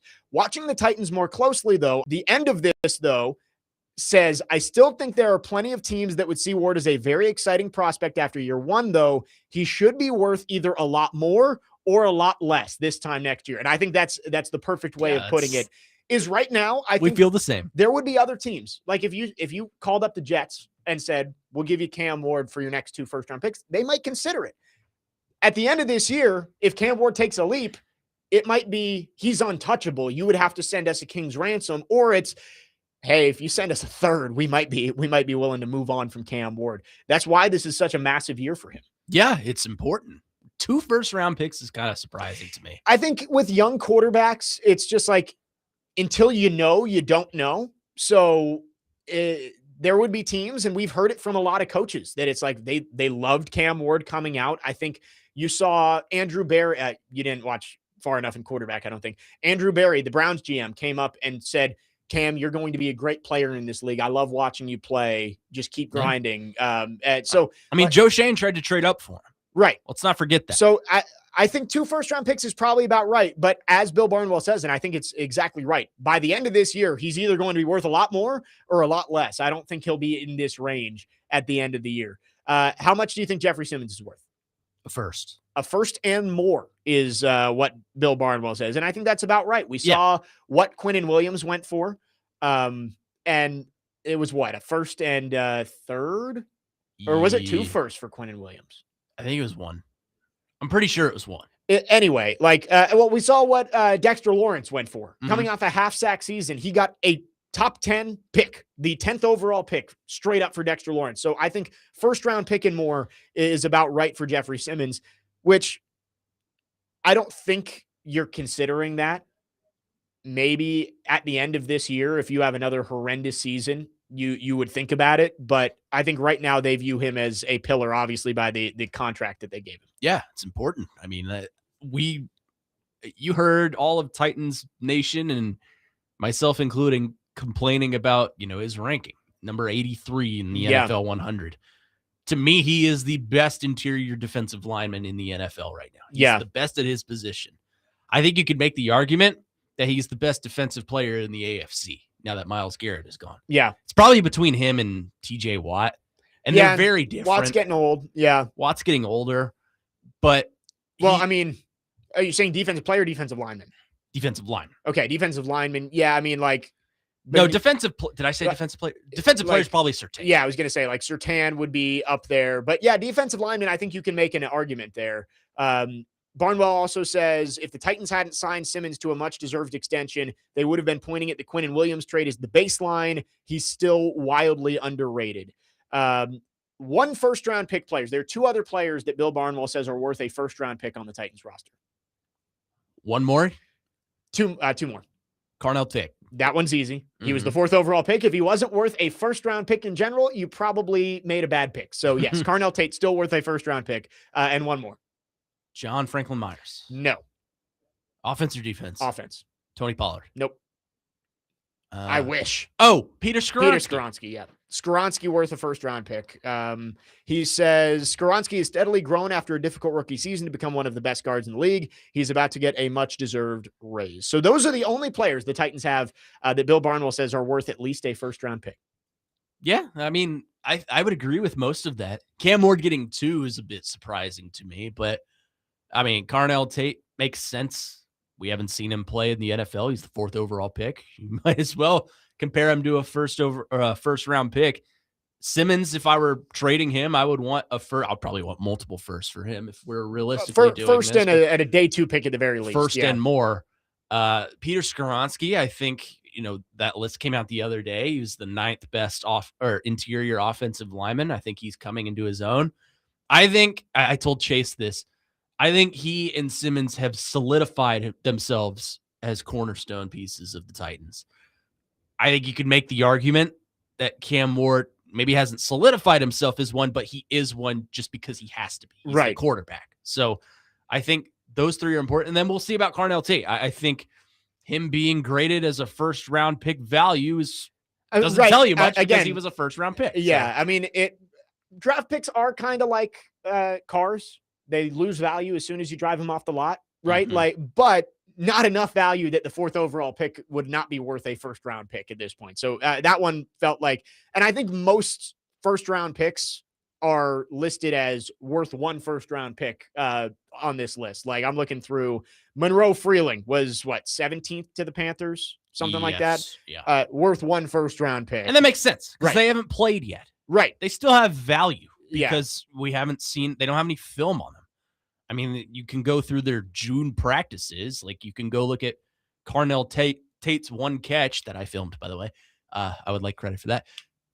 And I did get it. But you can go look at that and say, oh my God, he's a future Hall of Famer. But that's about all the film you have on him. Yeah. So there's nothing really to take from picks you haven't seen play yet. Right. And for comparison, like we say, Cam Ward worth 2 first-round picks in this exercise. Like some of the other young quarterbacks, Caleb Williams, they say worth 4 first-round picks. Jaden Daniels, 3 first-round picks and more. Let's see, Fernando Mendoza, 3 first-round picks. You know who's not going to be happy? New York Doug. Guess how much Jackson Dart's worth? 1. Just 1 first-round pick. Wait, how is Fernando worth 3? I think it's just because you have because there's not film on him and there's film right. On like Cam didn't have a good rookie season. He had an okay rookie season at best. Like, and as Bill Barnwell said, he was the lowest ranked quarterback in the league by total QBR. So I think he has downgraded his value slightly. And this is a big year to either become Caleb Williams, worth 4 first-round picks, right? I would have said Caleb Williams probably would have been in a similar spot as Cam Ward coming out of his rookie year, and he elevated himself and elevated his team. Yeah. But then you also get guys like, what would J.J. McCarthy have been worth at the beginning of last year? Probably a first. First and more, maybe 2. And now, is he worth anything? So it's going to go one way or the other for Cam Ward, depending on how he develops this season. 615-737-1025. I thought that was an interesting article from Bill Barnwell. I mean, kind of just sharing on the open market, what could players get? I believe Mahomes and Allen are the 2 most valuable players at 7 first-round picks. I'm trying to see what would Drake May be? What's Frazier's boy Kyler Murray worth? So Drake May is 6 first-round picks. Okay. Kyler Murray. How much would Nick Frazier have to give up for Kyler Murray if he was GM of the Nashville? Kyler Murray is not listed on this. Well, I'll give you the number. I mean, just name your price. It's a 3rd and a 4th, if that, maybe a 5th. Yeah, and an Xbox. So he doesn't list any player, like he has missing out listed as players who are like, they'd be worth a 2nd, they'd be worth a 3rd, and Kyler Murray is not included in that list. I would honestly trade an Xbox controller for him. That's what I would do. I think he would take that. He'd say, sign me up. The Vikings, when GTA 6 comes out, we might have to worry about Kyler Murray. No, he's a Call of Duty There's guy. going to be a steep drop off in November. He's a Call of Duty guy, which I guess there's another one of those coming. They do there one is. every year. So 615-737-1025 is the phone number. This Sunday, 1025 The Game will have live coverage of the Borchetta Bourbon Music City Grand Prix at the Nashville Super Speedway. Coverage begins at 4 and is brought to you by Hiller Plumbing, Heating, Cooling, and Electrical, and Big Shots in downtown Nashville. One more hour on this Friday. We'll talk some Preds. We'll get into the World Cup final. We'll make some predictions and much more. Jake Lyman, Connor Nute, Nick Frazier. Next man up, 1025 The Game.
Final hour on this Friday. Next man up, 102.5 The Game. Jake Lyman, Connor Nute, Dr. Crane, Nick Frazier, broadcasting from the Busy Bee Plumbing, Heating, and Air Conditioning Game Nashville Studios, home of the $99 yearly Beehive membership, where the buzz is always about great service. Good stuff so far on the show. Chris Johnson being inducted into the Ring of Honor. Phenomenal. Great news this morning. That will happen week 1, September 13th against the Jets. Big news yesterday that I wanted to lead off the final hour with: the Nashville Predators. Schedule is out for the 2026-27 season, along with the rest of the NHL.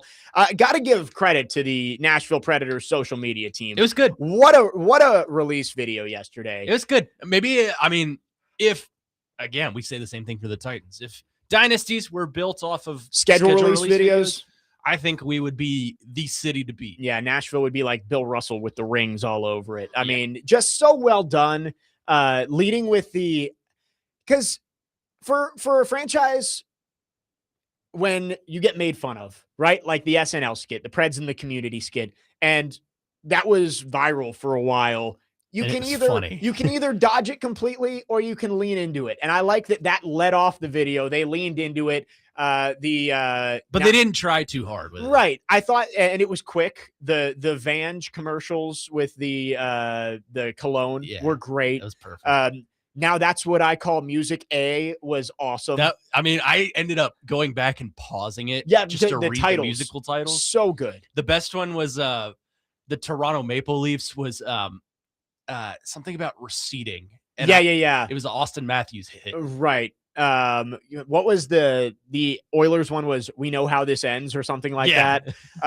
No, it was super well done. Credit to the Predators social media My team. favorite was still the ghost hunting part. The ghost hunting. Yeah, that one was good. Storage Wars one was pretty Storage good. Wars was Storage good. Wars. The Vegas. The Vegas. This is worthless. The Cops one where they found the Red Wings guy trying to throw a squid onto the ice was good. Yeah.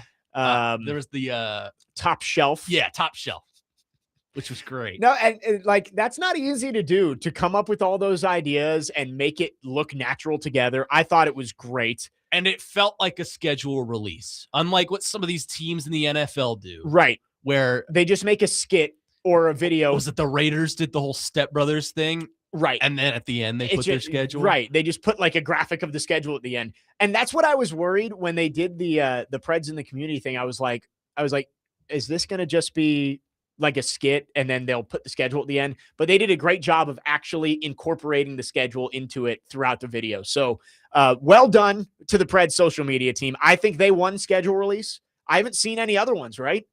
I mean, this one's pretty viral. Maybe it's just because we're like insulated in the Nashville community and we would see that, but it's not like I'm seeing the Lightning or the Wilds video anywhere. I feel like the Preds one has done pretty well. Yesterday, Florida posted every single one of their games in a separate tweet. So like each tweet had each game. And so it's 84 tweets? All 84 tweets. Yeah. And I think Chase is the one that brought up yesterday in the show, but Greg Wyshynski quote to, he goes, "This is just absolutely wicked that you're doing it." Like I would never. Like that is crazy. Someone was tasked with that job. Yeah. You're going to intern. send 84 tweets in 30 minutes. Crazy. But the Predators schedule is out, pretty balanced early on. You start at home, not easy games. Minnesota, Dallas. Then you go on a Canadian road trip at Toronto, at Montreal, Ottawa. But there's no significantly long road trips until you get into November. This is a really crucial start to the season for, especially for Andrew Brunette. They've gotten off to slow starts each of the last 2 years. That has put them in a hole. They tried to dig out of it last year and couldn't. For Andrew Brunette, the leash isn't going to be super long. So if he wants to keep his job and get this team back into being a playoff contender, you got to start strong. There's an opportunity to do that, but obviously those first 2 games are going to be tough here at home against Minnesota and Dallas. Yeah, I mean, there's no loyalty to him from Chris McFarland. Right. He said that he wants to see how he goes through training camp and how he starts the season, but like that could end very quickly. He doesn't have the benefit of the doubt that Barry Trotz was giving him. And that's no one's fault. That's just how it is when you get a new GM and retain the same coach. It's kind of like in a roundabout way, Mike Morganzi getting the GM job and seeing what Brian Callahan can do. But when things went really, really south really quickly, Guess who was out the door? Ryan Callahan. Yeah, he wasn't his guy. And Right. Andrew Burnett is not Chris McFarland's guy. So I think it's fair to expect a short leash. That said, you have a balanced schedule. Again, not easy games at home, but you have a home crowd. We all know how impactful the crowd is here in Smashville for the Preds. Yep. So it's balanced. So I expect you come away with some points pretty early on. But that's kind of the knock on the Andrew Burnett era in Nashville is slow starts. Last year, up until the what was it Prague?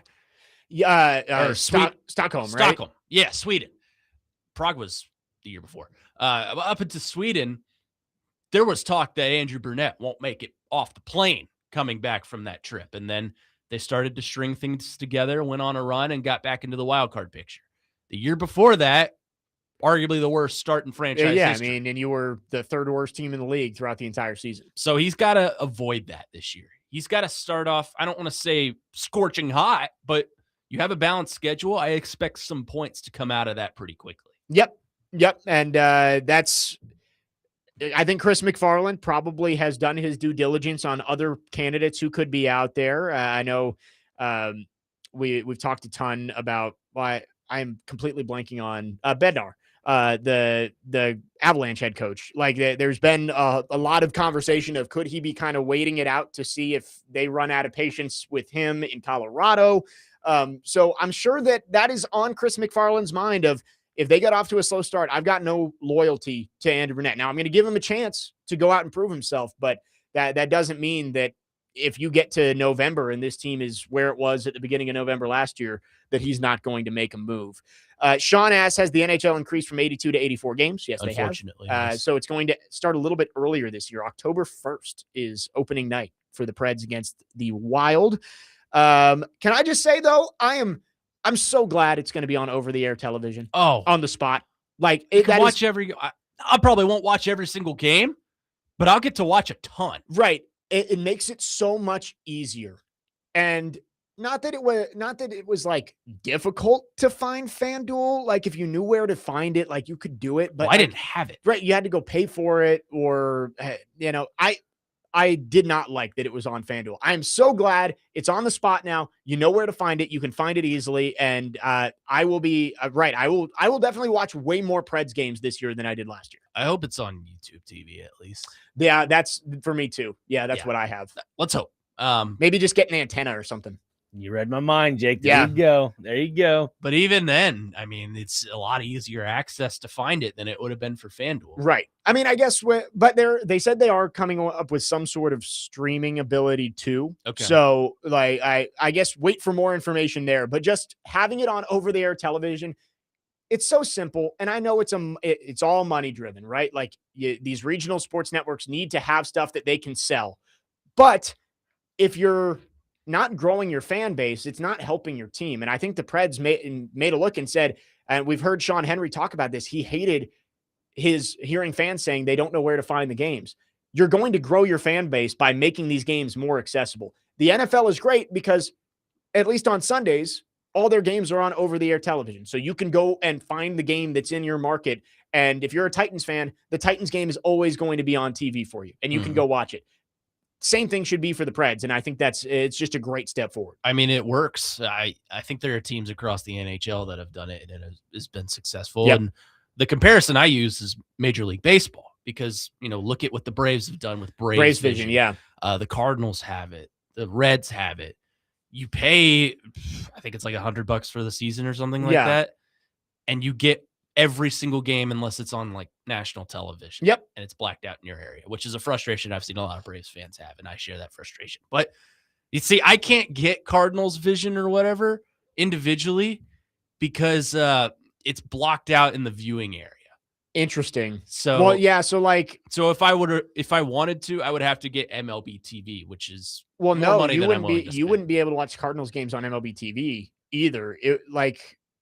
I think you would. It's something with the ESPN Unlimited package. Oh, that's interesting. what's causing the issue. So aren't we in like a crossover of Cardinals, Braves, Reds? Like all those games are blacked out here.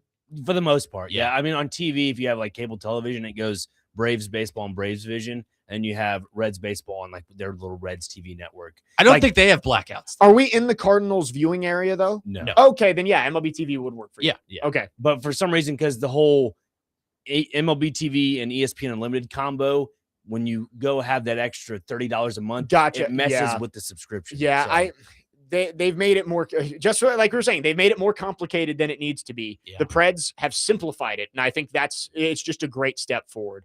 615-737-1025 is the phone number. We will take your thoughts on the Preds schedule, anything Predators. In fact, we'll get into some other stuff as well throughout the last hour, make some predictions coming up at 11:30. Today, the Nashville Sounds back in action after the All-Star break. They take on the Norfolk Tides, the AAA affiliate of the Baltimore Orioles. First pitch is at 6:35, and you can catch all of the action with Jeff Hem on 94.9 The Fan, presented by Twin Peaks, Family Leisure, Maple Street Biscuit Company, and Social Cantina. Jeff Jake, calling a Norfolk series. Look at that. yeah, at home though. It's Okay. here. I'm calling a couple games next week, so I'm Nice. excited for that. Here No, on the road.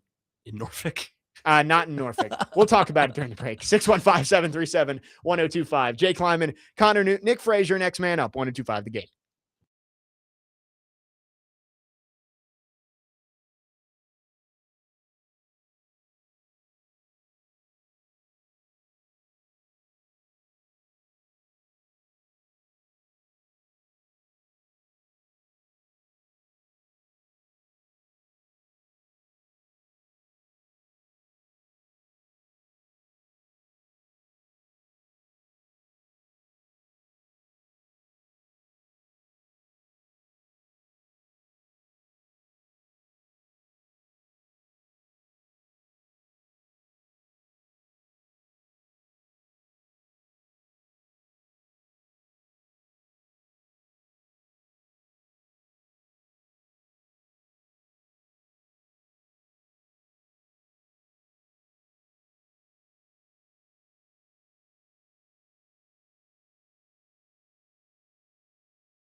1025 The Game and Borchetta Bourbon present True American Racer, the Bobby Rahal story tonight at the Franklin Theater. Celebrate the career of an Indy 500 champion with rare footage and a live Q&A featuring racing legends. Get tickets now at franklintheater.com. Jake Lyman, Connor Nute, Nick Frazier. All right, full count. I'm ABS challenging to make sure it's a strike. What is this? Evacuate the dance floor. Cascada. Okay. Yeah, we'll give you that. All right, We'll that's give a you that. strike. Diving catch in right field to keep the perfect That's a game punch going. out right there. Thank you. I hate giving the NFL top 100 air because it doesn't deserve it. But They don't want it. so That's yes- why they're on Instagram. yesterday, the top 10 safeties came out. You know who's number one? It was Kyle Hamilton. Yeah. Kevin Byard was not on the list. He was not even honorable mention. He was receiving votes. So like 18th to 20th best safety in the league. The NFL Top 100 has Kevin Byard as the 61st best player and Kyle Hamilton is the 63rd best player. So it's just like, I mean, It means it's- absolutely it's nothing. so pointless. That is all the air I'm giving it today. I just saw that now, and nothing against Kevin Byard because he probably should have been higher on that safeties list. By He the led way, the league in in interceptions. yes, but is he the 61st best player in the league right now?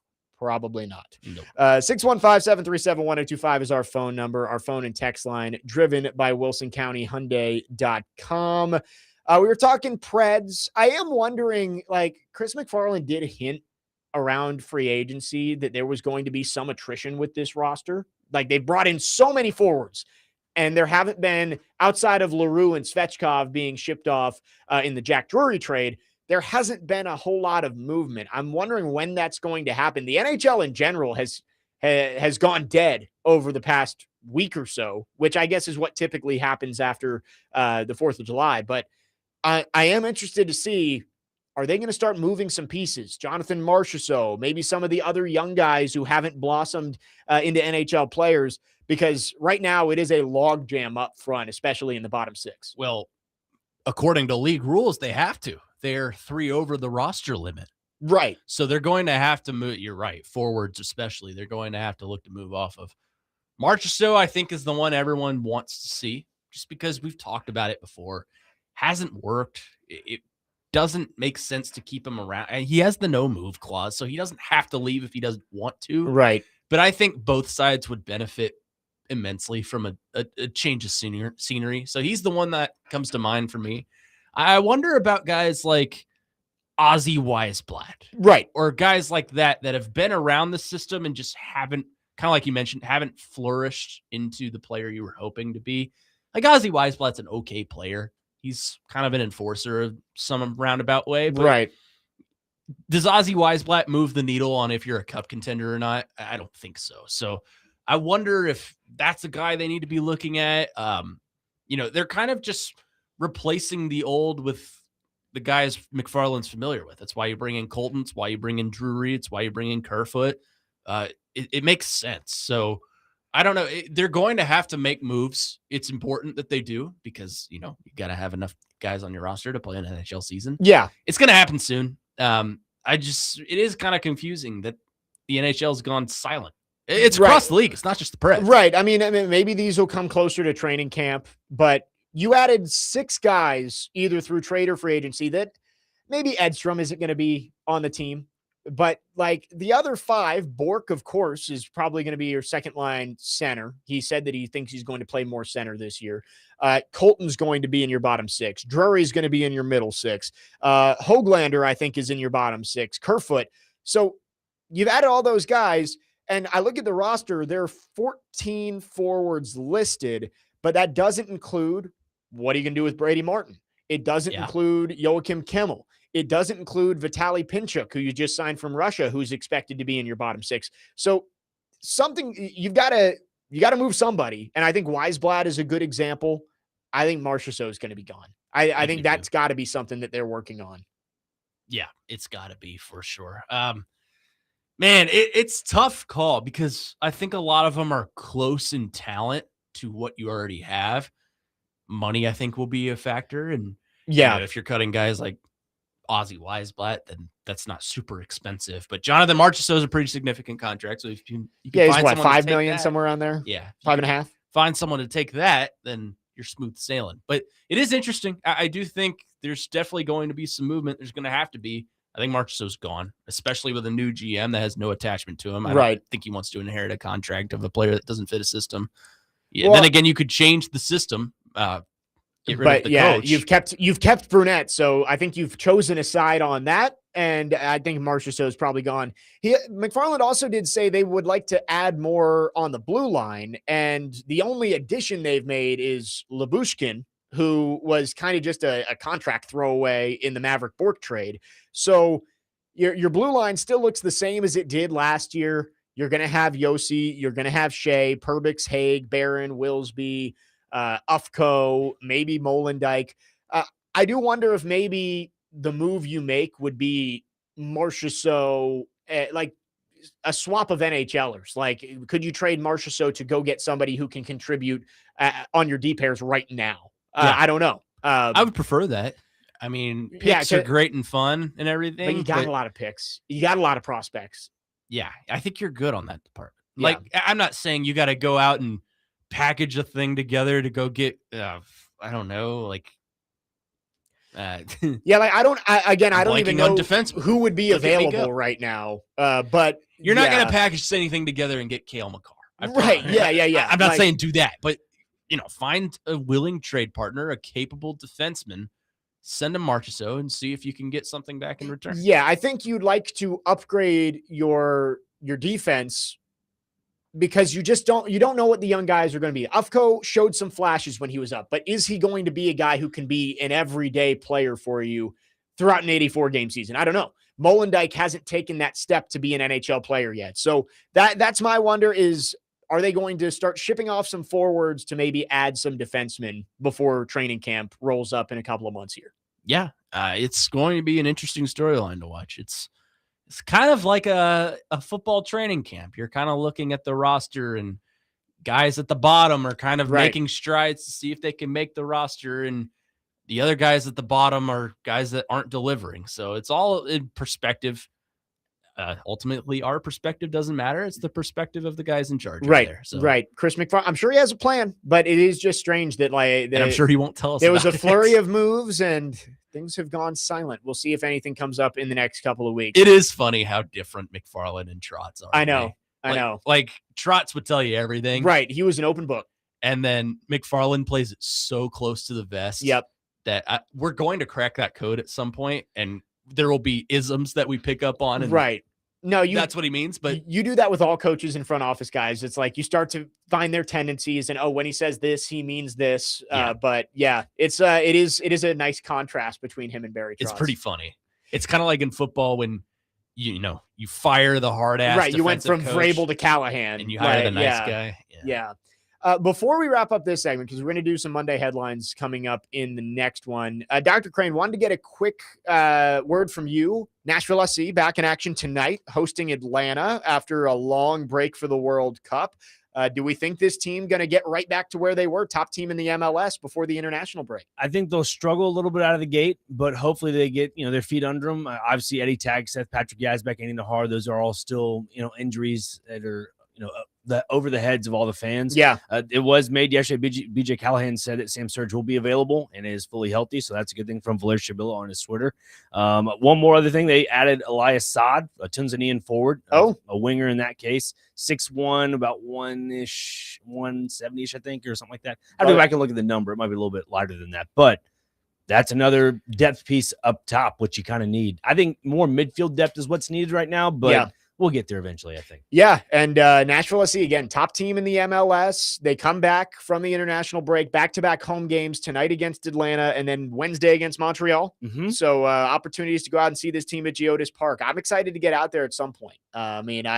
I think World Cup play has gotten the city, but the nation a little bit more interested in soccer. So and this is a good team. They deserve some support. And you can get free tickets too. And it's like, they have that little promotion going right. on. I have them. Going to your first game? I have that. I'm waiting to see what games I can use them on because I would really like to go see Messi play, but I don't know if they're going to offer it on that, maybe not. I think it would be select games, right? Probably. I can't go tonight and I can't go Wednesday, but the next time they're in town, I think I might try and go. And the boys in gold did get their U.S. Open Cup ring. That looks pretty cool. Oh, awesome. It has like a magnetic top I to saw it. it this morning. Yeah. Send Dr. Crane one. Yeah. I think that is in the works. Wow. I can't wait. I can't wait to see. You got to wear that every single day. Take it to the local church and get it blessed. Not a bad idea. I think it's a great idea. Connor Nute with the knowledge. There here. you go. There you Thought- go. I mean, this is such a non sequitur thing. Take to a say. tangent. There you go. Yeah. As I'm scrolling lately, I keep getting POV. Do you know this Catholic banger? And it's like songs that you heard every day in Catholic mass. church. In the homily. Yeah, it's like all the music and stuff. And I was like, I know all these words. That's so I could funny. sing I'll find them during the break. I promise. Catholic bangers. 615. Do we need to make that Catholic Banger Friday? Is that Maybe I don't know if that's. I don't think it's probably not a good idea. I would appreciate it. Well, Little praise and worship. You know what? We'll save that for the Sunday show. How about that? Yeah, Sunday that works. 615-737-1025 is the phone number. Nashville SC back on the pitch at Geodis Park tonight against Atlanta. Coming up next, we'll make some predictions. What's going to happen this weekend? Our Monday headlines after this. Jake Lyman, Connor Nute, Nick Frazier, next man up, 125 the game.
What do we think? Lady Gaga?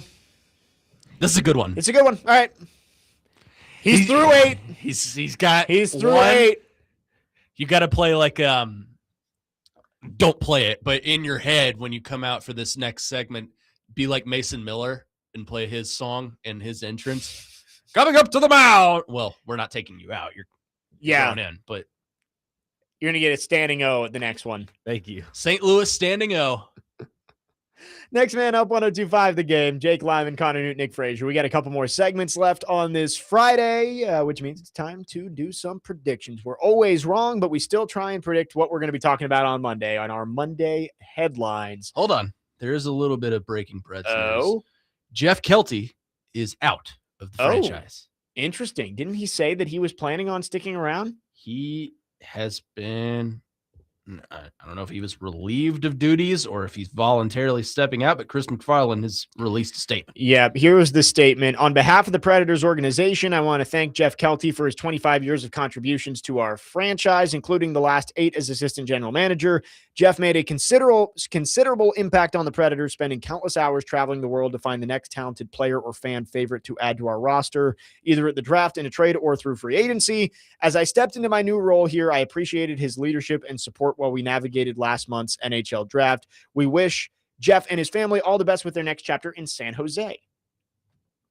So I guess he's moving on to San Jose. Yeah, he's assistant GM at San Jose now. Okay. Gotcha. Yep. There you go. Announced 4 minutes ago. The Sharks have announced that they have hired Jeff Kelty as assistant general manager. So thank you to Jeff Kelty. I know he was a friend of the show, friend of the station, had been on with Robbie and Rex, wrote a decent amount. So congratulations on his next step. Definitely a big part of the Predators' history. Very much so. Over the last quarter century. So, man, we were just saying we didn't have a whole lot of breaking Preds news. We've got a lot of breaking Nashville news in general today. Yeah. Chris Johnson. Yep. Chris Johnson going into the Ring of Honor if you missed it. Jeff Kelty. Week 1. Yeah. Pete Nakos is an idiot and thinks Blaze Berlowitz will be the starter at Vanderbilt. Yeah, I saw that. We got SEC Media Days coming up next week. Clark Lee, I'm sure that is going to be a question he has asked plenty about the quarterback competition. I don't think he'll give an answer. No, and I think he's going to give both those guys an opportunity in fall camp to go prove it. But if it's close, you go Curtis. I think right. If Jared Curtis is close to where you need him to be, you have Austin P, you have Delaware the first couple of weeks for him to settle in. I agree. You'd probably go Curtis, but we'll see. Fall camp getting underway somewhat shortly. So we'll see how that goes. All right, let's make some predictions. Monday headlines. Where are you going, Connor? What are you predicting? I mean, this might not be a super bold prediction, but it is for me because I know literally nothing about golf. The Open is going on right now. Yeah. And Bryson DeChambeau is looking to avoid the Bryson Slam where he just misses the cut in all of them. Yep. I think he makes it. I think he makes the cut in the British Open. He is 3 under through 8 today, so he's above the cut line right now. We will have to see how that goes. All right, I like that. Third time's a charm. I've done this each of the last 2 majors, and I've been wrong both times. In fact, I think he's kind of gone up in flames ever since I said it. Ludwig Åberg is finally going to do it. He's going to win a major at some point, so I'm just going to keep on picking him to win it until he does. He's 4 under today. He's 5 back of Lucas Herbert, who shot a 62, 2 62s today, by the way, tying the major championship record. Ludwig Åberg is finally going to get it done. Give me Åberg finally getting his first major championship. Is this the last major of the season? Yes, it is. Okay. What's going on with Scotty right now? Scotty's always in it. I saw him say we're all going to die. Yeah, he missed his first cut in a long time last week, right? At the Scottish Open. Yeah. So he missed the cut, but I want to say he's still top 10 right now at the British Open. What's your prediction for the weekend? I'm actually sticking with the Open myself. Okay, well, I'll make an Open picks. Cam Young is going to win the Open championship. All right, he's in it right American. now. He's 2 back of Herbert. He shot 67. So there you go. I like it. I like it. 12-year-old thinks you're the funniest human alive right now. Cam. 6'7". Yeah. All right. Let's make other ones. Are we all going to go World Cup here? Do we just make World Cup picks? I feel like this may, unless you guys want to go MLB, because that's really the only other things going on. I was going to go World Cup. Well, I think we should just make that one mandatory. Okay, You have to go. mandatory pick. Who's your World Cup champion? I'm sticking. I mean, it's. I mean, you we and have me, we have to. I'm going Spain. You going Argentina? I'll go Messi. All right, break the tie here. Our soccer expert Nick Frazier. I'm going with Spain to win Messi to score. 2-1. Lyman Yaman gonna get it done. Or if not, 1-1, and it ends in penalties. Do you think Lyman Yaman will come to the MLS? Lyman Yaman's one of those top players, man. I Can't get enough of him. I really hope people aren't taking us seriously saying that. I mean, if Tim Ream was out on the pitch Yeah, on Sunday, I don't think there would be any getting by him. U.S. fans are just thrilled that he's still going to be in his prime at 42 in the next World Cup. I mean, he plays in the League of Leagues. I mean, the MLS. Yeah, well, did you see that Boppy lost on purpose on Tuesday so he could go play in the MLS? This is true. I Sources saw have this confirmed. somewhere. I love how they call him Boppy. Soccer fans, if they just tuned in and have never listened to us talk about this before, are probably like, these guys are idiots. I get them all the time now. Yeah, I know. They literally, it's like every other reel. I feel like they have 8 different accounts because I sometimes know. I'll see the same one over and over. Anyway. And all the comments, I mean, all the angry Europeans, I think, have started to figure it out. that it's fake. Yeah. I'm going Lamine Yamal and Spain to get the win in the World Cup final on Sunday. I mean, we're going to have an MLS World Cup champion Right. in Leo Messi. Yeah. Further solidifying that Major League Soccer is the greatest top league. greatest league in the world. Who do we got in the third place game? England, France. I'll go France. In the battle of do they care? Yeah, I'll duel you today. I'll go England. Okay. I'm going with France because if England loses third place and Argentina loses the World Cup, Inter Miami, you better watch out for him in MLS because David Beckham's upset. Lionel Messi's upset. That's a force you don't want to just mess with at all. No. I'm excited. It's what, 2:00 on Sunday is Believe so. the World Cup final? So And it's that'd going to be be great. an all-time uniform matchup, too. Yes, I saw. So yeah, Argentina's wearing the traditional light blue with white stripes, and then Spain's got the reds. Oh, it's going to be It's beautiful. going to be awesome. It's going to be beautiful. And going to be a ton of fun. I mean, the Argentinians, I think they have an argument that their 4 knockout games are like 4 of the top 5 games in the entire tournament. Yeah. The Cape Verde thriller in the round of 32, the comeback against Egypt. It is funny. I mean, the England game, it was the story of the team who always finds a way to win no matter what versus the team that always finds a way to lose. That is very true. And yeah, England fans were devastated. Do I feel bad for them? Absolutely not. The England Bills. They always find a heartbreaking way to lose. Yes, they do. 615-737-1025. We'll take any predictions that you have for the weekend. We will wrap up the show coming up next. Jake Lyman, Connor Nute, Nick Frazier, next man up. 1025 The Game.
Can't go wrong with Kesha. Yep, no, that's a good one. That is a perfect Yeah, game. Kesha closes it out. Well done. Nick Frazier filling in on White Girl Friday makes it happen. And some locality there. Brentwood Academy graduate. Lived in my neighborhood. Really? I did not know that. Mhm. I did not know that. I just remember Brentwood High her School. from her guest appearance on Victorious. Brentwood High School. Yeah, Brentwood High School. Yeah. Okay, not BA. Yeah. That was Gotcha. close. Lived in my neighborhood for a while.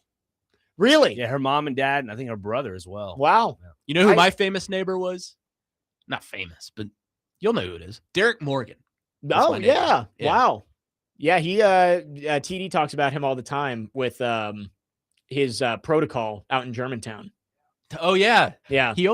He does that now, Yeah. doesn't he? So yeah, shout out Derek Morgan. Him and Rack were a good tandem for a couple of Underrated. years there. I Yeah. liked Derek. Yeah, Derek Morgan, when you look through the Titans' first round picks of the last 2 decades, he stands up towards the top. Which is a Yeah. low bar. Right. But congrats. Right. Wrapping up the show on this Friday. Again, congratulations, Chris Johnson going to be inducted into the Hall of Fame, and very glad that it's happening as soon as possible. So that will happen on week 1, September 13th against the Jets at home. Well-deserved and excited for it. Also, news in the last few minutes, Jeff Kelty taking a job as the assistant GM in San Jose, leaving the Predators after 25 years in Nashville. So Since the congratulations to him on the new step, and thank you for everything he did for the franchise. Before we wrap up here, next week going to be fun. SEC Media Days. I'm excited. It's always one of the most fun weeks of the year. You get all the coaches, all the players in one place. It's in Tampa, which is disappointing. Like, Yeah. I liked having it closer. I want to go. I just want to go. I went last year just for the Vandy Day, and it was fun. I mean, you walk around, it's just like Well, it was in who's- the College Football Hall of Fame. Right. last It was in year. the College Football Hall of Fame. So it was cool to get to see all of the exhibits, and they've got the helmet wall there with all the helmets of every college football team. I would stare at it for hours. And it's like you circle around, it's a who's who of coaches and players. And I got to see Shane Beamer because South Carolina had the morning session and Vandy was the afternoon session. It was really cool. And it being in Tampa, I'm not going to fly to Tampa for that. But I mean, it's fun. SEC Media Days, you don't really learn anything. yeah. Like it's not really necessary, but it is fun to get everyone in the same boat. And it's really, for me, it's the start of, oh my God, college football is coming back soon. Right. It starts to feel like football season again. Yeah. Let's see. So the schedule for this week, Monday, it will be Kentucky, Missouri, Oklahoma, Tennessee. So Monday actually will be a pretty big day with Kentucky and Tennessee both there. Josh Heupel taking the podium. Tuesday, Auburn, Georgia, South Carolina, Vanderbilt. So both the local teams knocked out early in the week. And Clark Lee going. It's Junior Sherrill, Cedric Alexander, and Issa Wataha who are going for Vandy. For Tennessee, it is Arian Carter, Jake Thielander, and I'm blanking on, is it Deshaun Bishop? I think so. That sounds right. Neither one bringing quarterbacks, which makes sense. Yeah, I mean, you don't bring a true freshman. And like Blaze Berlowitz or George McIntyre, if you're not sure they're going to be the starting quarterback, they probably shouldn't go. So excited for that. Wednesday will be Alabama, Florida, Ole Miss, A&M. Missed opportunity by the SEC to put Ole Miss and LSU together. But Thursday will be Arkansas, LSU, Mississippi State, and Texas. And then Friday, everyone goes to the beach. Yep. And gears up for Will we this see season. Will we see any Paul Feinbaum hits with Joe Rexrode on the beach again? Not this. Well, maybe in Tampa. That was a spectacle. That was so funny. Yeah, just sun setting behind them in the back, or was it rising? I don't know. In the background. yeah. It was going down. Okay, yeah, it was funny. Yeah. Dr. Crane giving us some help from behind the glass. What is going on Get Up right now? Oh, Brady got dunked in cane sauce. Or Gronk did. That's my dream. I expect nothing less from Rob Gronkowski. Yeah. SEC Media Days will be fun. ACC Media Days ending down in Charlotte today. Clemson has been a pretty big story down there. James Franklin and Virginia Tech, Miami. So it's always fun when we get closer to football season. SEC Media Days next week, and then the Big Ten will wrap things up in the final week of July. I also wanted to mention, I wanted to say this earlier in the show. Have you seen the early reviews of the Odyssey coming out? I heard it is fantastic. The early reviews are, this is Christopher Nolan's best movie, which is We talk about low bar for Titans first round draft picks. It's a high bar for Christopher Nolan movies. Can I give you a Christopher Nolan hot take? Not an Inception guy. Okay. I like Inception, but it's not the movie that I would have been upset about. Now, everything else, like the Batman movies are great. Yeah, the Dark Knight trilogy is elite. I liked Dunkirk a lot. Dunkirk's good. Interstellar phenomenal was movie. awesome. Oppenheimer was good. Yep. The Prestige. Yep, that one was good. Like, yeah. Interstellar. Interstellar's great. You know what one I just watched for the first time? Tenet. Have you ever seen Tenet? I didn't like it. It didn't make sense. It's confusing. Like it is one of those movies that it's not a casual watch in the background. Like you've got to be locked in, and then it's also going to just confuse you on how any of this is happening. Yeah. Like, it is mind bending. I watched that one when it came out because I think it came out right as the pandemic was starting. Yeah, I want to say that was his last movie before Oppenheimer. It was, yeah. So it was good, very entertaining, but it was just so hard to understand all of the different weaving timelines that are going on. If you've seen the movie, you would understand what that means. But that one was good. I'm excited though, because in terms of reviews, The Odyssey has gotten the best critics reviews. And I saw a bunch of people who on Twitter who saw it last night, and they said it is their favorite Nolan movie. Yeah. Now I will say, I think you gotta let movies breathe. I remember walking out of The Last Jedi when it came out and thinking it was so good. Yeah. And I was like, man, too. this one might be up there with like some of the better Star Wars movies. And then I went and saw it again with my family because they wanted to see it over Christmas. So I saw it again, and I walked out of the theater the second time. I was like, that movie actually kind of sucked. And so I do think that sometimes the enormity of going on opening night, watching the movie, if you saw it in the IMAX, like the 70 millimeter as it was filmed, like that's, it might just be overwhelming, but I have heard that it is great. So I'm excited to see it. It's not really one I'm worried about. I mean, I don't want to be spoiled, but I mean, I read the book in high school. Right. And you kind of know the story at this point. Right. I don't think they're spoilers for movies that are based on something. Like, I just feel like there's not a whole lot. Like, That's like when people are saying, don't spoil quarterback for me. I was like, I Right. already know what happens. right. And it's like the little nuggets and clips from quarterback. Like it doesn't really spoil anything. I'm not for saying you. text me the entire plot and Right. everything that happens, but you know, Right. I'm not going to be heartbroken. No, when I I'm learn with that you. Odysseus cuts the Cyclops' eye. Oh, right. That's It's what like, happened. yeah, right. Like it's one of the oldest pieces of fiction in the world. Like if you don't know the gist of the story, then it's on you at that point. But no, I am excited to see it. I agree with you though. I'm not worried about spoilers. So like I'm fine waiting Yeah. a little bit. I was thinking about going tomorrow because my dad's out of town and there's nothing to do. But Yeah, it's going to be so packed. right. I don't know if I really want to deal with that. Yeah. And honestly, so I don't know if it would. I don't do the Regal Unlimited or whatever it is, or the Yeah. AMC. I used to do it a little bit. If I did, I might wait and do, if you want to spend 7 hours in a movie theater, you could go do The Odyssey and Spider-Man, the Tom Holland double Oh, feature. Yeah. The cast for the Odyssey. It's crazy. Like Yeah. I love Matt Damon. I think he's a great Anne actor. Hathaway, Robert She's great. Pattinson. He's great. Which we're getting a new Batman in 2028. Yeah. Yeah. So no, excited to see it. Great rave reviews so far for The Odyssey. Guys, it's been a fun show. Very fun. Appreciate you both coming in. We will talk next week. Tune in for Weekend Huddle tomorrow. Think so? Yeah, Yeah. tomorrow, 9 a.m. They're back. That'll do it for us. Keep it tuned right here. Chasing Big Joe coming up next here on 102.5 The Game.